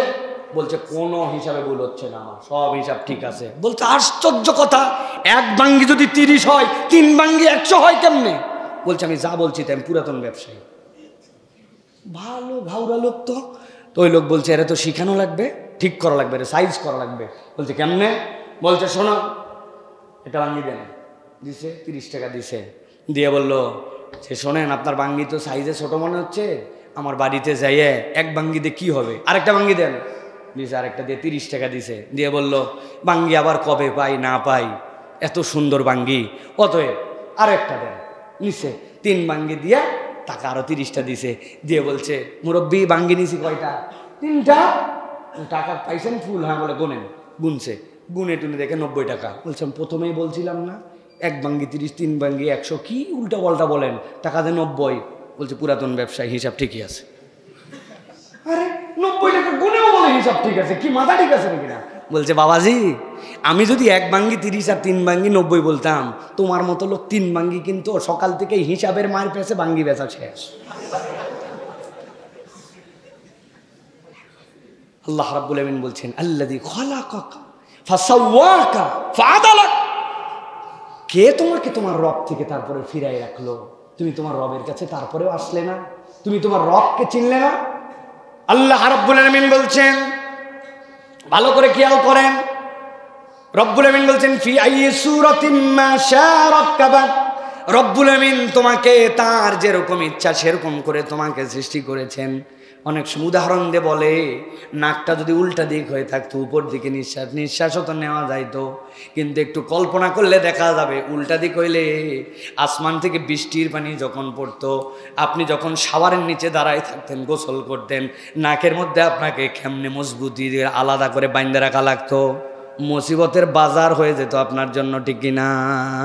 আপনারা আমার থেকে ভালো জানেন, আপনাকে যখন 2 জন বন্ধু মারামারি লাগায়া মাথার মধ্যে বাড়ি দিয়েছে, স্কালের মধ্যে বাড়ি দিয়েছে, লোকজন বলে মাথা ফাটে গেছে। আসলে মাথা ফাটা বড় ডেঞ্জারাস। এই মাথাটা যদি বেলের মতো এক খণ্ড ছোট্ট একটুখানি, এক খণ্ডে 1 লেয়ারে যদি হতো, তাইলে মগজটগজ সব যখন তখন বের হতো। কিন্তু কতগুলা ছোট ছোট ছোট ছোট জিনিসকে রব্বুল আমিন জড়ো করে আপনার জন্য এই মাথাটা বানায় দিলেন। রব্বুল আমিন এই জন্য বলছেন বিআইয়ি, আল্লাহ রাব্বুল আমিন বলছেন আল্লাযী খালাকাকা ফাসাওয়াকা ফি আইয়ি সূরাতিন মা শাআ রাক্কাবাক। বান্দা তুমি কি তাও তোমার রবের দিকে ফিরবে না? তোমার রব তোমাকে যেরকম ইচ্ছা সুসামঞ্জস্যশীল করে সৃষ্টি করেছেন। সুবহানাল্লাহি বিহামদি, সুবহানাল্লাহি বিহামদি। আমার মেয়ে ছোটটা, সে আমাকে একটা ধাঁধা ধরছে, ওর বয়স 3.5 বছর। বলছে বাবা বলো তো, একই বাটির মধ্যে সাদা বল আবার কালো বল। বিশ্বাস করেন আমি এটা বুঝতে পারিনি, একই বাটির মধ্যে সাদা বল কালো বল। ওর মাকে বললাম এই 3.5 বছর এগুলো কোত্থেকে কি শিখতেছে, আমারে ধাঁধা ধরে। বললো এটা আবার কোনো ধাঁধা হল নাকি, এটা তো তোমার চোখ, চোখের মধ্যে এই যে সাদা আবার কালো, এটা একটা বাটি। চিন্তা করছেন আপনি? রব্বুল আলামিন আপনার আমাকে কি সুন্দর করে রব্বুল আলামিন সৃষ্টি করলেন। রব্বুল আলামিন বলছেন এই জন্য কাল্লা বাল তুকাযযিবুনা বিদ্দীন ওয়া ইন্না আলাইকুম লাহাফিজিন। আমার বান্দা এত প্রকাশ আসার পরেও, এত বোঝার পরেও আমার বান্দা তারপরেও দিনকে অস্বীকার করে। আল্লাহ এরপরে হুমকি দিয়ে বলছেন সাবধান হয়ে যাও, আমি রব্বুল আমিন তোমার জন্য জানাই দিলাম, তুমি যদি এই দিনকে অস্বীকার করো তোমার কিন্তু যাওয়ার জায়গা নাই। ওয়া ইন্না আলাইকুম লাহাফিজিন, তোমার জন্য সংরক্ষক আছে, কিরামান কাতিবিনা ইয়ালামুনা মা তাফআলুন। এমন সম্মানিত 2 জন ফেরেশতা আছে যারা তোমার কাঁধের মধ্যে দাঁড়ায় দাঁড়ায় সব সময় খবর নিচ্ছে, সব কিছু লিখে রাখছে। রব্বুল আলামিনের দপ্তর থেকে ফাঁকি দেওয়ার কোনো জায়গা নাই, ঠিক কি না? ক্লাসে বন্ধু অনুপস্থিত, অতএব ক্লাসে তো প্রক্সি দেওয়া যায় আছে না ভাই? আপনারা সুবহানাল্লাহ, এত ভালো আপনারা, আল্লাহ আপনাদেরকে আরো ভালো করুক। সুবহানাল্লাহ, ক্লাসে প্রক্সি দেয় না? হায় হায় হায়, আমরা 70 জন নিয়ে ইউনিভার্সিটিতে প্রক্সি মারছি। আমাদের এক স্যারই ছিলেন, ওনার জীবনে কোনোদিন ছাত্রদের দিক তাকায় হাজিরাই নেই নাই, কারণ স্যার জানতো তাকালেই সব হুজুর ধরা খাবে। আমরা হুজুর ছিলাম না। প্রিয় ভাইরা খবরদার, এই যে কিরামান কাতিবিনা ইয়ালামুনা মা তাফআলুন, আপনি যা করছেন রব আপনার কাছে এটার একটা হিসাব রাখবেন প্রিয় ভাইরা, ওই হিসাবের ভয় করতে হবে প্রিয় ভাইরা। আপনি আল্লাহ রাব্বুল আমিনের দেওয়া এক চমৎকার পরিবেশের মধ্যে এসে উপনীত হয়েছেন, যে জ্ঞান হয়তো অনেকে পড়ে পড়ে আলাদা করে অর্জন করতে হবে। আর আপনার পাঠ্যসূচির মধ্যেই আল্লাযী খালাকাকা ফাসাওয়াকা ফাআদালাক, আপনি যত খোলেন, যত ব্যবচ্ছেদ করেন, যত পড়েন, তত আপনি বিস্ময়বিত হয়ে যান। পুরা পৃথিবীর শুধুমাত্র কিডনির যে ছাকনির বিজ্ঞান, এইটুকু পড়লে তো ডাক্তার কোনোদিন সিজদার থেকে মাথা তুলতে পারবে না। আপনি কল্পনা করলে আপনাকে আমি কি বলবো, যা বলতেছি আমার সবসময় স্মরণ হচ্ছে যে এই জ্ঞান তো আপনাকে দেওয়ার কথা নাই, কিন্তু ফাযাক্কির ফাইন্না যিকরা তানফাউল মুমিনিন, এটা আপনাকে স্মরণ করায় দিচ্ছি যেন ভাই আপনি আমার জীবনটা আমাদের মতো করে এই দায়িত্বশীলতার মধ্যে নিয়ে আসতে পারে। প্রিয় ভাইরা, এই জন্য বলবো ডাক্তারদের জীবনে সর্বশেষ কথা প্রিয় ভাইরা, 4-5টা দিক খুবই গুরুত্বপূর্ণ। আপনি এই বিদ্যার সাথে ইসলামী অনুশাসনে যদি নিজের জীবনকে আগায় নেন, আপনি যদি বিদ্যার সাথে একজন দাঈ ইলাল্লাহ ভূমিকা নেন, যে আমি একাই তো জাহান্নাম থেকে বাঁচলে হবে না, আমার রুমমেট 3 জন সালাত আদায় করে না, আমি 5 ওয়াক্ত সালাত আদায় করেই যাচ্ছি, কেমনে সম্ভব এটা? আমার ওই ভাইয়ের জন্য কি চিন্তা থাকবে, কি ফিকির থাকবে? একজন অন্যায় সম্পর্কের সাথে জড়িত, আপনি কিভাবে তাকে ফিরাবেন? ওই লোক না জাহান্নামে যাচ্ছে, আপনি জেনে বুঝে আপনার রুমে আগুন লেগে গেছে, আপনি শুধু আপনার ব্যাগ নিয়ে, টাকা নিয়ে, মোবাইল নিয়ে বের হয়ে যাবেন, অসম্ভব। তাহলে আপনি যদি এইটা মনে করেন যে আমার বাকি 3 জন জাহান্নামের দিকে যাচ্ছে, আমি একাই খালি জান্নাতের মসজিদে যাচ্ছি, বাকি 3 জন জাহান্নামে, কেমনে সম্ভব? তাহলে একজন ডাক্তার যখন একজন দায়ী হবে, দুনিয়ায় সবচেয়ে বড় প্রভাব বিস্তার করতে পারে, এর উজ্জ্বল নমুনা ডাক্তার জাকির নায়েক। ঠিক না ভাই? উনি তো অবশ্য উনি আলাদা, উনি আসমান থেকে আল্লাহ ভাগ করে ইন্ডিয়ায় নামাই দিয়েছে, উনি আসমান থেকে আসছিল তো না? উনার মেডিকেলে যে সাবজেক্টে পড়াইছে আপনারা তো সেই সাবজেক্টে পড়েন না, তাহলে কেন আমি আমার মন বড় করতে পারি না? কেন আমি একজন দায়ী হতে পারি না? কেন অপরকে আমি কাছে টানতে পারি না? কেন আমি নৈতিক মানুষ হতে পারি না? এটা কিন্তু আমাদের প্রশ্নের জায়গা, নিজেকে প্রশ্ন করতে হবে। প্রিয় ভাইরা, আমি আপনাদেরকে 2টা লেয়ারে 10টা পরামর্শ দিব প্রিয় ভাইরা। 1 নম্বর, আমার মেডিকেলের ভাইদের জন্য বলবো, শিক্ষা এবং অধ্যয়ন এর কোনো বিকল্প নাই। এটা ইসলাম আপনাকে নির্দেশনা দেয় যে আপনি শিক্ষা এবং অধ্যয়ন, এটা আপনি জ্ঞান অর্জন করবেন, এটার মধ্যে ঢুকে যাবেন। আমাদের একজন স্যার ছিলেন, আমাদেরকে বলতেন আত-তাফাক্কুর ওয়াত তাদাব্বুর। ইউনিভার্সিটি মানে কি? ইউনিভার্সিটি তোমাকে পূর্ণ জ্ঞান দিবে না, কিন্তু তাফাক্কুর আর তাদাব্বুর তোমাকে রিসার্চ মেথোডোলজি জানায় দিবে, তোমাকে কিভাবে জ্ঞান অর্জন করতে হয় তার দুয়ারটা উন্মোচন করে দিবে, তোমাকে পদ্ধতিটা বাতলায় দিবে। কিন্তু তোমাকে এখান থেকে আর্ন করতে হবে, নিতে হবে। কেবল পাস করার জন্য পড়া হতে পারে না, শেখা, বোঝা, জ্ঞান অর্জন করা, নিজেকে চৌকস বানানো, উম্মার খেদমতে নিজেকে নিবেদিত করা, এই জন্য যদি নিয়ত হয় তাহলে ওটার মধ্যে বরকত হবে। তাছাড়া খালি পাস করা হবে, ঠিক না ভাই? এটা আমাদেরকে ইনশিওর করতে হবে। 2 নম্বর, সময় ব্যবস্থাপনা। আপনারা চমৎকার সময় ব্যবস্থাপনা করেন, কিন্তু আপনার সময় ব্যবস্থাপনায় ইসলামের পাঠ কতটুকু, সেলফ ডেভেলপমেন্ট কতটুকু, আপনার আমলিয়াতের জিন্দেগি কতটুকু, দাওয়াতের জিন্দেগি কতটুকু, ইসলাম জানা কতটুকু, এটা আপনার সময় ব্যবস্থাপনার মধ্যে নিয়ে আসতে হবে। আপনি যদি মনে করেন আপনার সময় ব্যবস্থাপনায় কেবলমাত্র কোন সাবজেক্ট কখন পড়ব, কোনটায় পাস করব, কোন সময় মেডিকেলে যে ওই জায়গায় কি বলে সাথে যে স্যারদের সাথে সহযোগী হব, এইটুকুই নয়। সময় ব্যবস্থাপনায় আপনার ইসলাম থাকতে হবে, নিজের মান উন্নয়ন থাকতে হবে, নৈতিক ব্যবস্থাপনা থাকতে হবে। 3 নম্বর, প্রশিক্ষণ এবং ক্লিনিক্যাল অভিজ্ঞতা। এর কোনো বিকল্প নাই প্রিয় ভাইরা। প্রশিক্ষণ নেওয়া, যেখানেই ভালো কিছুর প্রশিক্ষণ হয়, এটা থেকে আপনাকে অর্জন করতে হবে। ক্লিনিক্যাল অভিজ্ঞতা ছাড়া কখনো একজন ডাক্তার কখনো প্রপার ডাক্তার হয়ে উঠতে পারেন না। এই ক্ষেত্রে আপনাদের টিচার, আপনাদের যারা সমন্বয় করেন এইগুলো বিষয়, তাদের সাথে সমন্বয় করে এখন থেকে আপনাদেরকে একটা প্রি প্ল্যানিংয়ের মধ্যে যেতে হবে। আগে শেষ হোক, 5th ইয়ার শেষ হোক, তারপর শেষের দিকে দেখা যাবে। এই দেখা যাবে করতে করতে এমন হয়ে যাবে লেজে গোবরে একটা বের হয়ে গেছেন আপনি, যার কোনো জায়গায় আর জায়গা নাই। তখন দলবাজি করা লাগে, তখন চাটা লাগে। আমরা আর চেটে আগাতে চাই না, আমরা এখন যোগ্যতায় আগাতে চাই, ঠিক কিনা? অতএব এই চাটার দিন শেষ। চাটার দিন শেষ করলে কি করতে হবে? নিজের ডেভেলপমেন্টের কথা চিন্তা করতে হবে, প্রশিক্ষণে এগোতে হবে, ক্লিনিক্যাল অভিজ্ঞতা নিতে হবে। সুস্থ জীবনযাপন খুব সাংঘাতিক বিষয় এটা। আমরা অসুস্থ জীবনযাপনে অভ্যস্ত হয়ে গেছি। আপনাদেরকে একটা কথা বলি, মনে কষ্ট নিয়েন না। আমি আপনাদের রুম টু রুম অনেক সময় ভিজিটে গেছি। আপনার রুম তো এটা আপনার রুম নয়, বুঝি। আপনার রুম তো বাড়ির রুম, আপনার রুম তো নিজের রুম, কিন্তু এটা যতদিন পড়ালেখা করছেন এটাও তো আপনার রুম। মেডিকেলের ছাত্রের রুম এরকম ময়লা থাকতে পারে?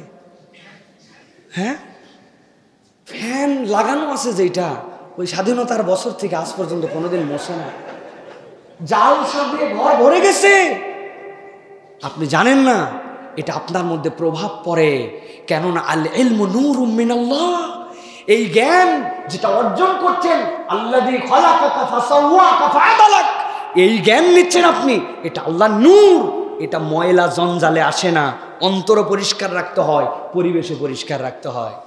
এটা আপনাকে এনশিওর করতে হবে। ইউনিভার্সিটিতে আপনাদের আছে কিনা, আমাদের ইউনিভার্সিটিতে সবচেয়ে নোংরা রুম ফিস্টের দিনে, আর সবচেয়ে পরিষ্কার রুমের পুরস্কার দেওয়া হতো। পরপর 5 বছর আমার রুম পুরস্কার পাইছে পরিষ্কার পরিচ্ছন্নতার, আর আমাদের আরেক বড় ভাই ছিল পরপর 5 বছর ঝাঁটা পাইছে। এত ময়লা। এটা ভাই সুস্থ জীবনযাপনের একটা পার্ট অফ ইয়োর লাইফ। সৌন্দর্য, পরিষ্কার থাকা, সাফ থাকা, এই জন্য বলা হয় আত-তুহুরু শাতরুল ঈমান, এটা আপনার ঈমানের অংশ প্রিয় ভাইয়েরা। এরপরে আপনাদেরকে বলবো যোগাযোগ দক্ষতা। এখন থেকে আপনার একটা সার্কেল লাগবে, যোগাযোগ দক্ষতা। টিচার, ছাত্র, রুগী, তাদের সাথে আপনার একটা যোগাযোগ থাকবে, যে যোগাযোগে আপনাকে একজন দক্ষ মানুষ করে তুলবে। আপনার পরিচয় থাকবে, এমন কোনো জায়গা নাই যেই জায়গার সাথে আপনার পরিচয় নাই, এরকম একটা নেটওয়ার্কিং। এই যে সামনেই বলতেছি আমাদের ডক্টর নুরুল্লাহ ভাই আছেন, সুবহানাল্লাহ, যেখানেই যাবেন চিটাং মেডিকেলের মানুষ উনি, কিন্তু বাংলাদেশের সকল সেক্টরের সকল ডাক্তারের সাথে ওনার পরিচয় আছে। আমরা অবাক হয়ে যাই, ডাক্তার না এমন কোনো হুজুর নাই যে হুজুরের সাথে ভাই সম্পর্ক নেই। সকল হুজুরদের সাথে এই নেটওয়ার্কিং, এই যোগাযোগ কি করে, আমাদেরকে অভিজ্ঞ করে তোলে এবং আমাদের মধ্যে একটা আত্মবিশ্বাস জাগ্রত করে। আমি আমার তরুণ ভাইদের জন্য বলবো, সর্বশেষ বলবো, নৈতিক এবং পেশাদারিত্বর থেকে বড় নিয়ামত আর কিছু নাই। পেশাদারিত্বর বিশাল উদাহরণ, উহুদের যুদ্ধে মুসলমানদের এক পর্যায়ে পরাজয় হয়েছিল। কেন? পেশাদারিত্বের অভাবে। নবীজি বলছেন দাঁড়ায় থাকবে, আমাদের চোখগুলা যদি পাখি খেয়ে ফেলে তাও নামবে না। ওরা দেখলো ইসলামের বিজয় হয়ে গেছে, এখন গনিমত কুরানো লাগবে। পিছন দিয়ে খালেদ বিন ওয়ালিদ আক্রমণ করলেন, 70 জন মানুষ শহীদ হলেন। পেশাদারিত্ব ছিল না ওই জায়গাতে। তারা কিন্তু হুকুম মানছে, কিন্তু পেশাদারিত্বের অভাব। নবী যা বলছেন তাই। অতএব যে কোনো পেশায়, যে কোনো কাজে আপনার পেশাদারিত্ব এমন জায়গায় যাবে, এটা যেন আইকনিক হয়, এটা যেন নীতি, আপনার কাছে নীতির আপনি মডেল যেন হন। এই জন্য নৈতিকতা এবং পেশাদারিত্ব, এটার সমন্বয় লাগবে।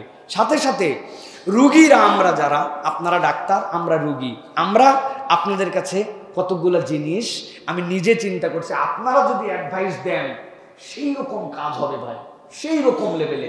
আমাদের কথা তো হুজুর, কিন্তু আপনি যখন বলবেন একটা জিনিস, রুগী আসছে, তার স্বাস্থ্যের যত্ন নেয় না, আপনি খালি প্রেসক্রিপশন করে দেন।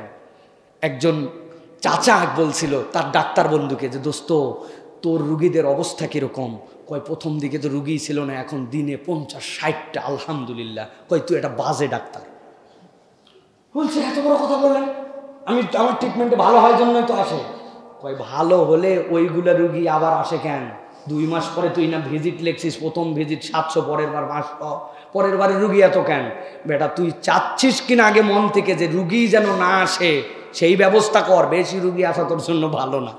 এটাকে আপনারা ক্রিটিসাইজ করতে পারেন, এটা ডিফারেন্ট যুক্তি দিতে পারেন, কিন্তু এটা বোঝানোর জন্য বলছি, স্বাস্থ্যের যত্নের ক্ষেত্রে আপনি একটু পরামর্শ দিবেন, আপনাদের কথা কিন্তু শুনবে রুগীরা। 2 নম্বর, চিকিৎসা করানোর প্রতি উৎসাহ দিবেন। অনেকে আল্লাহ ভরসা, নিবনি পরে নিব ইনশাআল্লাহ, আল্লাহ তাওয়াক্কাল তো আল্লাহ। ভাই এদিকে উনার আস্তে আস্তে এমন অবস্থা, শেষ অবস্থায় আসছে, ডাক্তার আর পারতেছি না, তা আপনার আল্লাহ ভরসা কই গেল? আল্লাহ ভরসার সবচেয়ে বড় দিক চিকিৎসা নেওয়া। নবী করিম সাল্লাল্লাহু আলাইহি ওয়াসাল্লাম উৎসাহ দিয়েছেন। অতএব চিকিৎসা নিতে উৎসাহিত করতে হবে, এই পরিবেশ আপনাদেরকে করে দিতে হবে। 3 নম্বর, স্বাস্থ্যকর খাদ্য। এটা বিরাট বড় একটা নিয়ামত।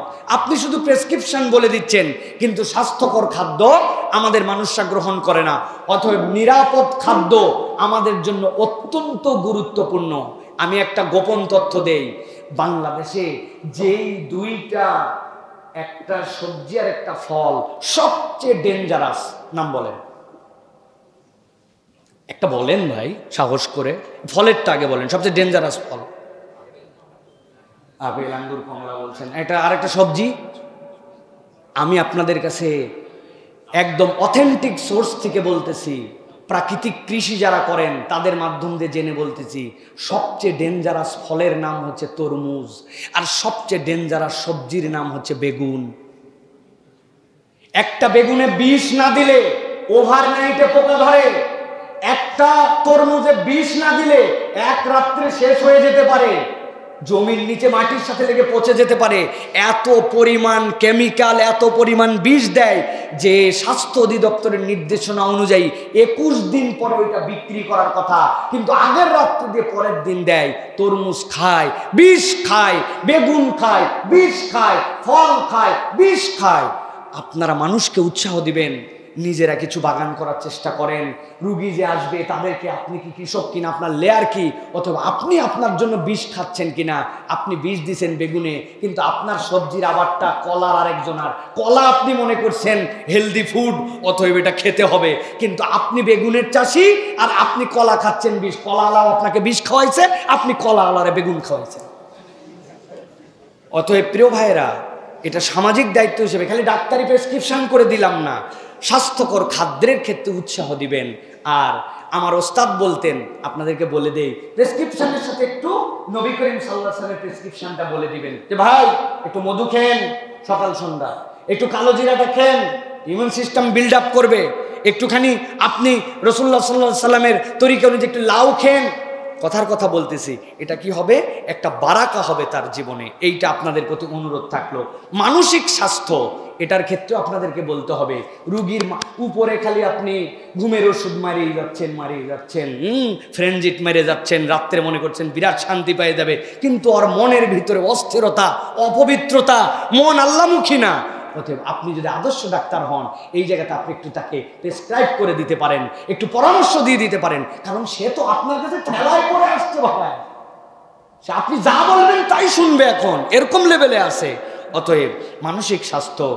আর একটা বিষয় বলবো, প্রতিরোধমূলক চিকিৎসা, আপনি তাকে কি না করলে আপনি এখান থেকে বাঁচবেন, এই গাইডেন্সটা একটু বলে দিবেন। মানে এই জন্য এরকম যেন চাহিদা না হয় যে এটা ভালো হলে হোক, ওষুধ দিয়ে তারপরে দেখা যাবে এইরকম। ইন্ডিয়ায় এক ডাক্তার একবার বলছিল যে ওষুধের সাথে যদি খাদ্যের এইগুলাই বদলানো লাগে তো ডাক্তার কি জন্য আছে, বেটা যা মন চাই তাই খা, খালি আমার ওষুধ খা, রুগী খুশি, কিন্তু এই রুগী জীবনেও সারে না। তো এরকম ডাক্তার আমাদের হওয়া যাবে না প্রিয় ভাইয়েরা। তা আমি আপনাদের কাছে এই বিষয়গুলি বললাম, যে বিষয়গুলি আপনাদের জানা, কিন্তু তারপরেও আপনাদের কাছে নিবেদন দিলাম।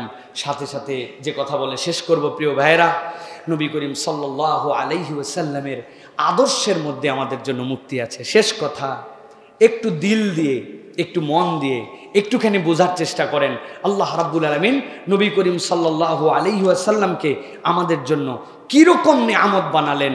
নবী করিম সাল্লাল্লাহু আলাইহি ওয়াসাল্লাম তো সেই নবী, যেই নবী করিম সাল্লাল্লাহু আলাইহি ওয়াসাল্লামের ব্যাপারে আল্লাহর নবীর এক সাহাবী বলছেন, নবী আকরাম সাল্লাল্লাহু আলাইহি ওয়াসাল্লাম সারা রাত সালাত আদায় করলেন, সারা রাত।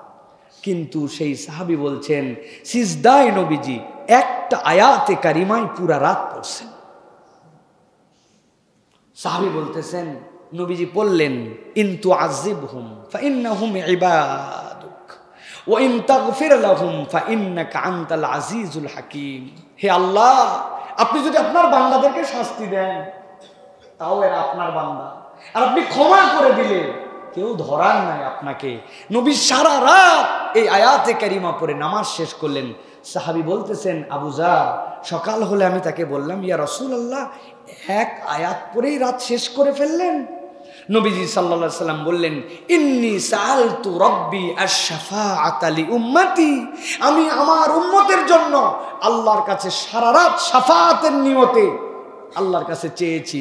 ওয়াহিয়া নাইলাতুল লিমান লা ইউশরিক বিল্লাহি শাইআ, আল্লাহ আমাকে বলেছেন তোমার সকল উম্মতকে শাফাআত করার যোগ্যতা নবী আপনাকে দিয়ে দেওয়া হবে যদি সে শিরক মুক্ত ঈমান নিয়ে থাকে। সুবহানাল্লাহ। নবীজি আমাদেরকে নিয়ে ভেবেছেন, হারিসুন আলাইকুম বিল মুমিনিনা রাউফুর রহিম। আহা, নবীকে আল্লাহ বলছেন যে তুমি তোমার ব্যাপারে যতটুকু চিন্তা করো, নবী তোমার থেকে বেশি তোমার ব্যাপারে চিন্তা করে। সুবহানাল্লাহ। আপনি ভাবেন আমি ভালো ডাক্তার হতে হবে, নবী ভাবেন আপনার থেকে বেশি আপনি কেমন করে ভালো ডাক্তার হবেন। আল্লাহর কসম করে বলতেছি, আল্লাহ কোরআনে বলেছেন আপনি ভাবছেন আমি ভালো মানুষ হব, নবী ভাবছেন আপনি কিভাবে ভালো মানুষ হবেন, আপনার থেকে বেশি নবী ভেবেছেন আপনার আমার জন্য। সেই নবী করিম সাল্লাল্লাহু আলাইহি ওয়াসাল্লাম যার ব্যাপারে আল্লাহ বলেছেন ওয়াকফিদ জানাহাকা লিমান ইত্তাবাআকা মিনাল মুমিনিন, হে নবী যারা মুমিন তাদের জন্য আপনার দয়ার হাতগুলোকে আপনি প্রসারিত করে দেন। আমার এইটা বলার উদ্দেশ্য, ভাই যার আদর্শে যেখান থেকেই ভালো মানুষ হওয়ার মোটিভেশন নেওয়ার চেষ্টা করি, যত বক্তব্য শুনি এইগুলা বেশিক্ষণ কাজ করবে না, একটা জিনিসই কাজ করবে, নবী চরিত্র অধ্যয়ন, নবী পড়া, নবীর সুন্নাত নিজের জীবনে ধারণ করা। ইনশাআল্লাহ এটা আপনাকে এমন গ্রেট মানুষ বানাবে, এমন মহান ব্যক্তিতে পরিণত করবে যেটা আপনি কল্পনাও করতে পারবেন না। অতএব আমার মেডিকেলের ভাইদেরকে বলবো, প্রিয় ভাইয়েরা আসেন না আমরা নবী করিম সাল্লাল্লাহু আলাইহি ওয়াসাল্লামের সিরাগুলা পড়ি, আমার নবী করিম সাল্লাল্লাহু আলাইহি ওয়াসাল্লামের লাইফ স্টাইল অনুযায়ী নিজের লাইফ স্টাইলটা আমরা জীবনযাপন করার জন্য চেষ্টা করি, আমরা আমাদের জীবনকে নবীর জীবন দিয়ে সাজানোর জন্য চেষ্টা করি। আপনার বড়দেরকে আপনি সম্মান করতে চান না, অ্যারোগ্যান্স। আপনি ছোটদেরকে স্নেহ করতে চান না, ছোটদেরকে আপনি নিয়ে র‍্যাগ দেন, বড়দেরকে আপনি অসম্মান করেন, পিছনে কথা বলেন। অথচ আপনার নবী শিখাচ্ছেন বড়কে সম্মান করে না, ছোটকে ইজ্জত দেয় না, টিচারকে মুআল্লিম, নবীজি বলেছেন বুইস্তু মুআল্লিমান, আমি শিক্ষক হিসাবে প্রেরিত হয়েছি। যিনি আপনাকে শিখাচ্ছেন আপনি তাকে মূল্যায়ন করছেন না, উল্টাপাল্টা আচরণ করছেন। জ্ঞান কিন্তু এত সহজ নয়।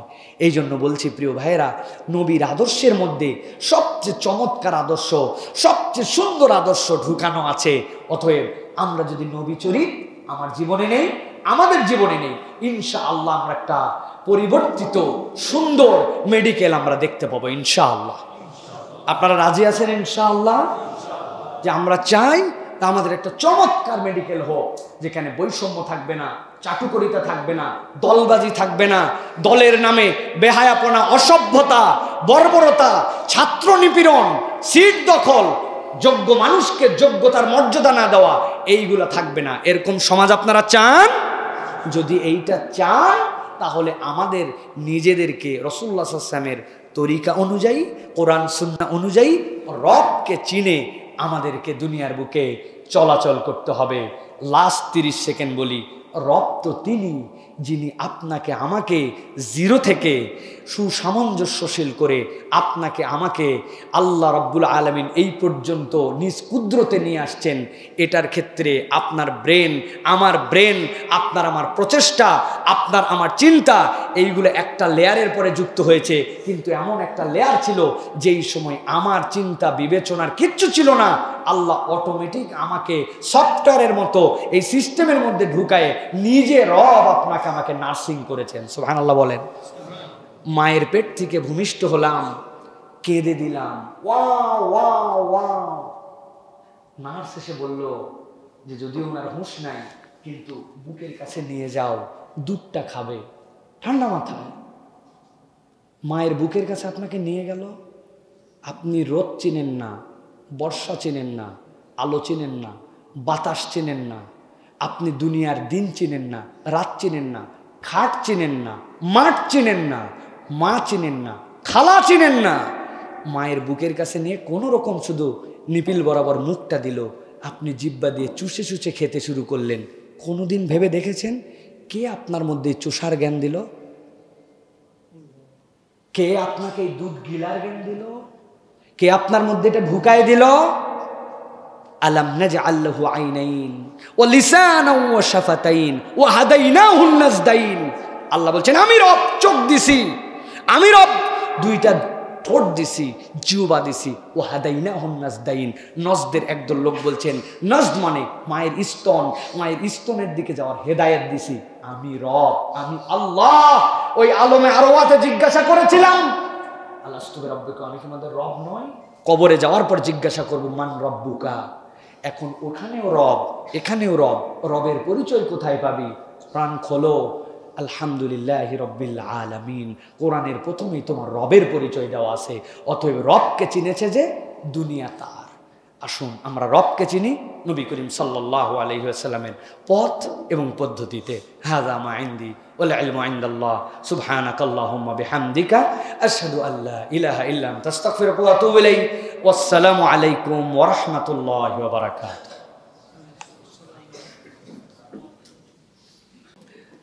আসলে প্রথম কথা হচ্ছে যে আমি মুফতি না, আমি মাসআলাগতভাবে যে বিষয়গুলি আছে আপনাদেরকে কিছুটা জানানোর জন্য চেষ্টা করি। একটা বিষয় হচ্ছে যে আমরা মেডিকেলের জন্য শরঈভাবে একটা জিনিস বলা হয়, সেটা হচ্ছে মানব শরীরের কোনো অঙ্গ প্রত্যঙ্গ ক্রয় বিক্রয় করা হারাম। ক্রয় বিক্রয়ের অধীনে এটা আসতে পারবে না। কিডনি একজন একজনকে দান করতে পারে প্রয়োজন যদি লাগে, রক্ত একজন একজনকে দিতে পারে, কিন্তু এটা ক্রয় বিক্রয়ের অধীনে আনা যাবে না, এটা নিষিদ্ধ। দ্বিতীয়ত হচ্ছে যে মৃতের হাড় কিভাবে সংগ্রহ করা হয়, এটার ক্ষেত্রে শরঈ বিষয় বা দৃষ্টিভঙ্গি আছে। যে এরকম হলো যে কোনো কবর, যেই কবরগুলো বহুদিন পুরাতন হয়ে গেছে, এরপরে সেইগুলোকে ডেমোলিশ করে দেওয়া হয়, সেখান থেকে কোনো হাড়গোড় পাওয়া গেছে, এইটা ব্যবহার হয়, এটা একটা সেন্সে। কিন্তু শরীয়ত সর্বক্ষেত্রে বলে যে বিকল্প যদি আমাদের কাছে থাকে তাহলে বিকল্পটা গ্রহণ করার ক্ষেত্রে আমাদেরকে এটাকে প্রায়োরিটি দিতে হবে। কেননা যদি কোনো অস্থি হাড্ডি যেগুলি মানব কঙ্কাল হয় তাহলে এগুলো দাবি করে সম্মানের সহিত সেটাকে গ্রথিত করা, প্রথিত করা। তো এই ক্ষেত্রে যদি আমাদের মনে করেন এখনকার যেই মেডিকেলের সিস্টেমে প্রত্যেকটা জিনিসেরই বন, প্রত্যেকটা আইটেমেরই এখন আমাদের বিকল্প আসছে, সেইগুলি ব্যবহার করা আমাদের জন্য নির্দেশিত। কিন্তু একদম একান্ত যদি অপারগ হয়, মেডিকেল যদি এটা সংরক্ষণ করে রাখে, সেইটাই ছাত্রদের কাছে আসে, বাই হ্যান্ড এটা হ্যান্ড বদল হয়, এইভাবে যদি হয় পড়ালেখার ক্ষেত্রে এটা জায়েজ বলা যাবে, কিন্তু শরঈ ক্ষেত্রে এইটা বলা হয় এটা আমাদের জন্য অনুৎসাহিত। সুতরাং এটা এক নম্বর। দ্বিতীয় হচ্ছে আমরা অনেকেই পশ্চিমা দেশগুলোতে যেতে চাই মেডিকেলের উচ্চতর পড়ালেখার জন্য, অনেকে সেখানে পার্মানেন্টলি থাকতেও চায়। এ ব্যাপারে শরিয়া কি অ্যালাউ করে? বা বিদেশে বাবা মা থাকলে দেশে তাদের প্রতি কিভাবে দায়িত্ব পালন করা যেতে পারে? এখানে দুইটা পার্ট। একটা বিষয় হচ্ছে আপনার পড়ালেখার জন্য, আপনার উচ্চতর জ্ঞান অর্জন করার জন্য, এটা যদি নিরেট আপনার জ্ঞান অর্জনের জন্য হয় তাহলে আপনি পশ্চিমা দেশ বলেন, উন্নত দেশ বলেন, এখানে আপনি যেতে পারেন, এখানে আপনি জ্ঞান অর্জন করতে পারেন। কিন্তু এটা আপনাকে শিওর হতে হবে যেটা আপনি নিরেট জ্ঞান অর্জনের জন্যই যাচ্ছেন। দ্বিতীয় প্রসঙ্গ, জ্ঞান অর্জন করতে গেলাম, 3-4 বছর থাকলাম, গ্রিন কার্ড হোল্ডার হয়ে গেলাম, এখানে থাকতে শুরু করলাম, এই নিয়ে ওলামায়ে কেরাম, ইসলামিক স্কলাররা বিস্তর কথা বলেছেন। একদম জিস্ট কথা যদি বলি, যেই জায়গায় থাকলে আপনার দিন ওই যে মা কদ্দামাত ও আখারাত, আপনি আপনার দিনকে প্রায়োরিটি দিয়ে আপনি টিকে থাকতে পারবেন এরকম মনে করবেন, তাহলে আপনি আলহামদুলিল্লাহ সেখানে থাকতে পারেন। অনেকেই এই কথা বললে বলবেন, হুজুর আমার খালু, আমার ফুপা ইংল্যান্ডে থাকে, আমেরিকায় থাকে, অমুক জায়গায় থাকে, বাংলাদেশের থেকে ভালো সেখানে তারা ধর্মকর্ম করে। বলি না আমরা, ভাই ওই আমরা আল্লাহর এই দুনিয়ায় ক্ষুদ্র হলেও এগুলা দেশ ঘোরাফেরা করছি। আপনি জানেন না যে ঈমানহীন করার যে চক্র এখনো এই গরিব দেশে আসতে পারে নাই, সেইগুলা দেশে কি পরিমাণ। ফর এক্সাম্পল, আপনার একটা বাচ্চা হয়েছে, সে কেজি ক্লাসে যাবে, প্লেতে যাবে, নার্সারিতে যাবে, যখন আপনি স্কুলে ঢুকবেন, you have to say 5 things, yes, then you will entrance in school. এর 1 নম্বর, ইয়েস বলো, সমকামিতা, ইয়েস, LGBTQ, ইয়েস। আপনি এইটা যদি ন বলেন, স্কুলে আপনি অ্যালাউ হবেন না। তো কেউ যদি সমকামিতা, এই ধরনের নোংরামু, এই ধরনের আল্লাহদ্রোহিতাকে ইয়েস বলে, ঈমান থাকবে? তাহলে আপনি বলতেছেন না না আমার মতো আছি, কিন্তু অনেক কঠিন। হ্যাঁ, আপনি এগুলো ওভারকাম যদি করতে পারেন, এই দুনিয়াটা পুরাটাই আল্লাহর, অথবা আপনি সেখানে যেতে পারেন। তবে বুঝে সুঝে, নিরেট অর্থ লোভে, নিরেট পকেট ভারী করার জন্য উন্নত জীবন, কত যে উন্নত জীবন। স্যার জাপানের কথা বললেন, জাপানের এ মাথা থেকে ও মাথা গেছি, উন্নত অনেক বলি, কিন্তু ওদের যে হতাশা, পৃথিবীর সবচেয়ে গড় আয়ু, কিন্তু পৃথিবীর সবচেয়ে বেশি আত্মহত্যা কারা করে? পরিবার নাই, কিচ্ছু নাই, হতাশাই শেষ। দেশ সুন্দর সত্যি, এক জায়গায় শুধুমাত্র একটা সাইকেল চালাতে আমি বেল চাপছিলাম, মুসলমানরাই বলল, you are the first person যিনি 15 বছরে প্রথম এই রাস্তায় বেল দিল। আমি তো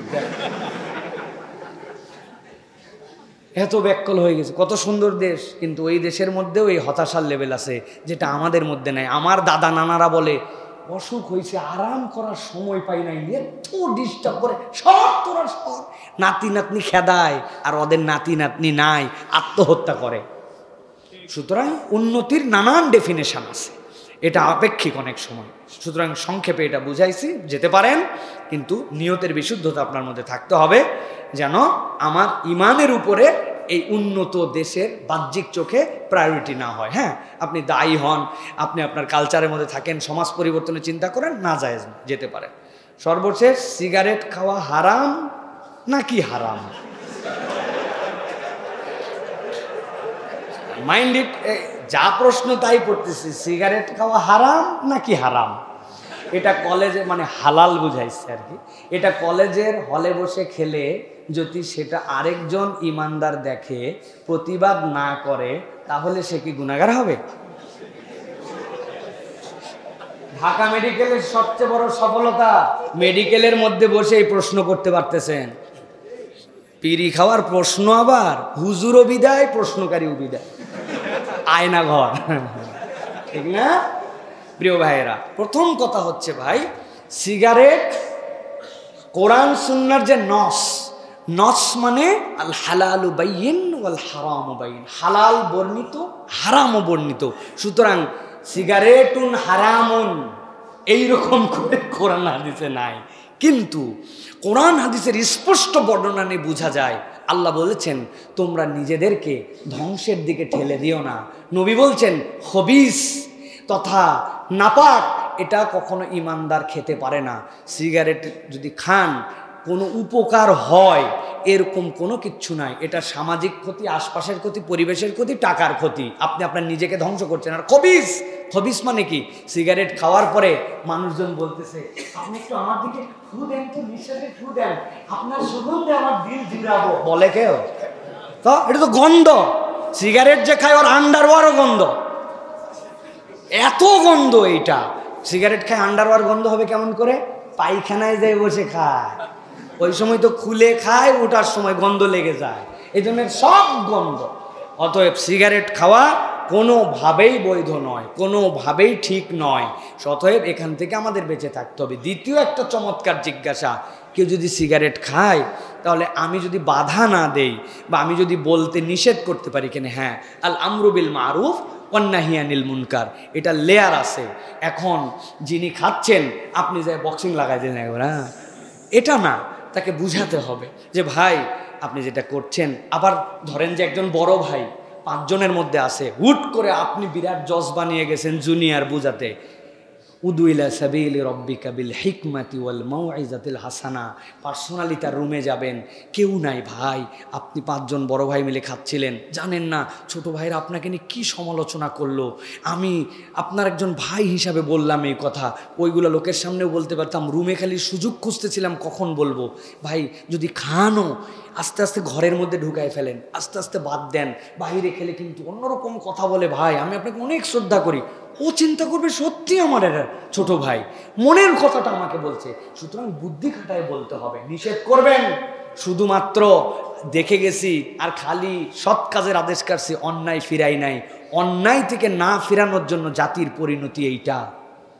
আমাদেরকে এখন সচেতন হতে হবে, হয়ে আমরা অন্যায় থেকেও ফিরাবো, কিন্তু সেটা হিকমার সাথে, সৌন্দর্যতার সাথে। আল্লাহ আমাদেরকে বোঝার তৌফিক দান করেন।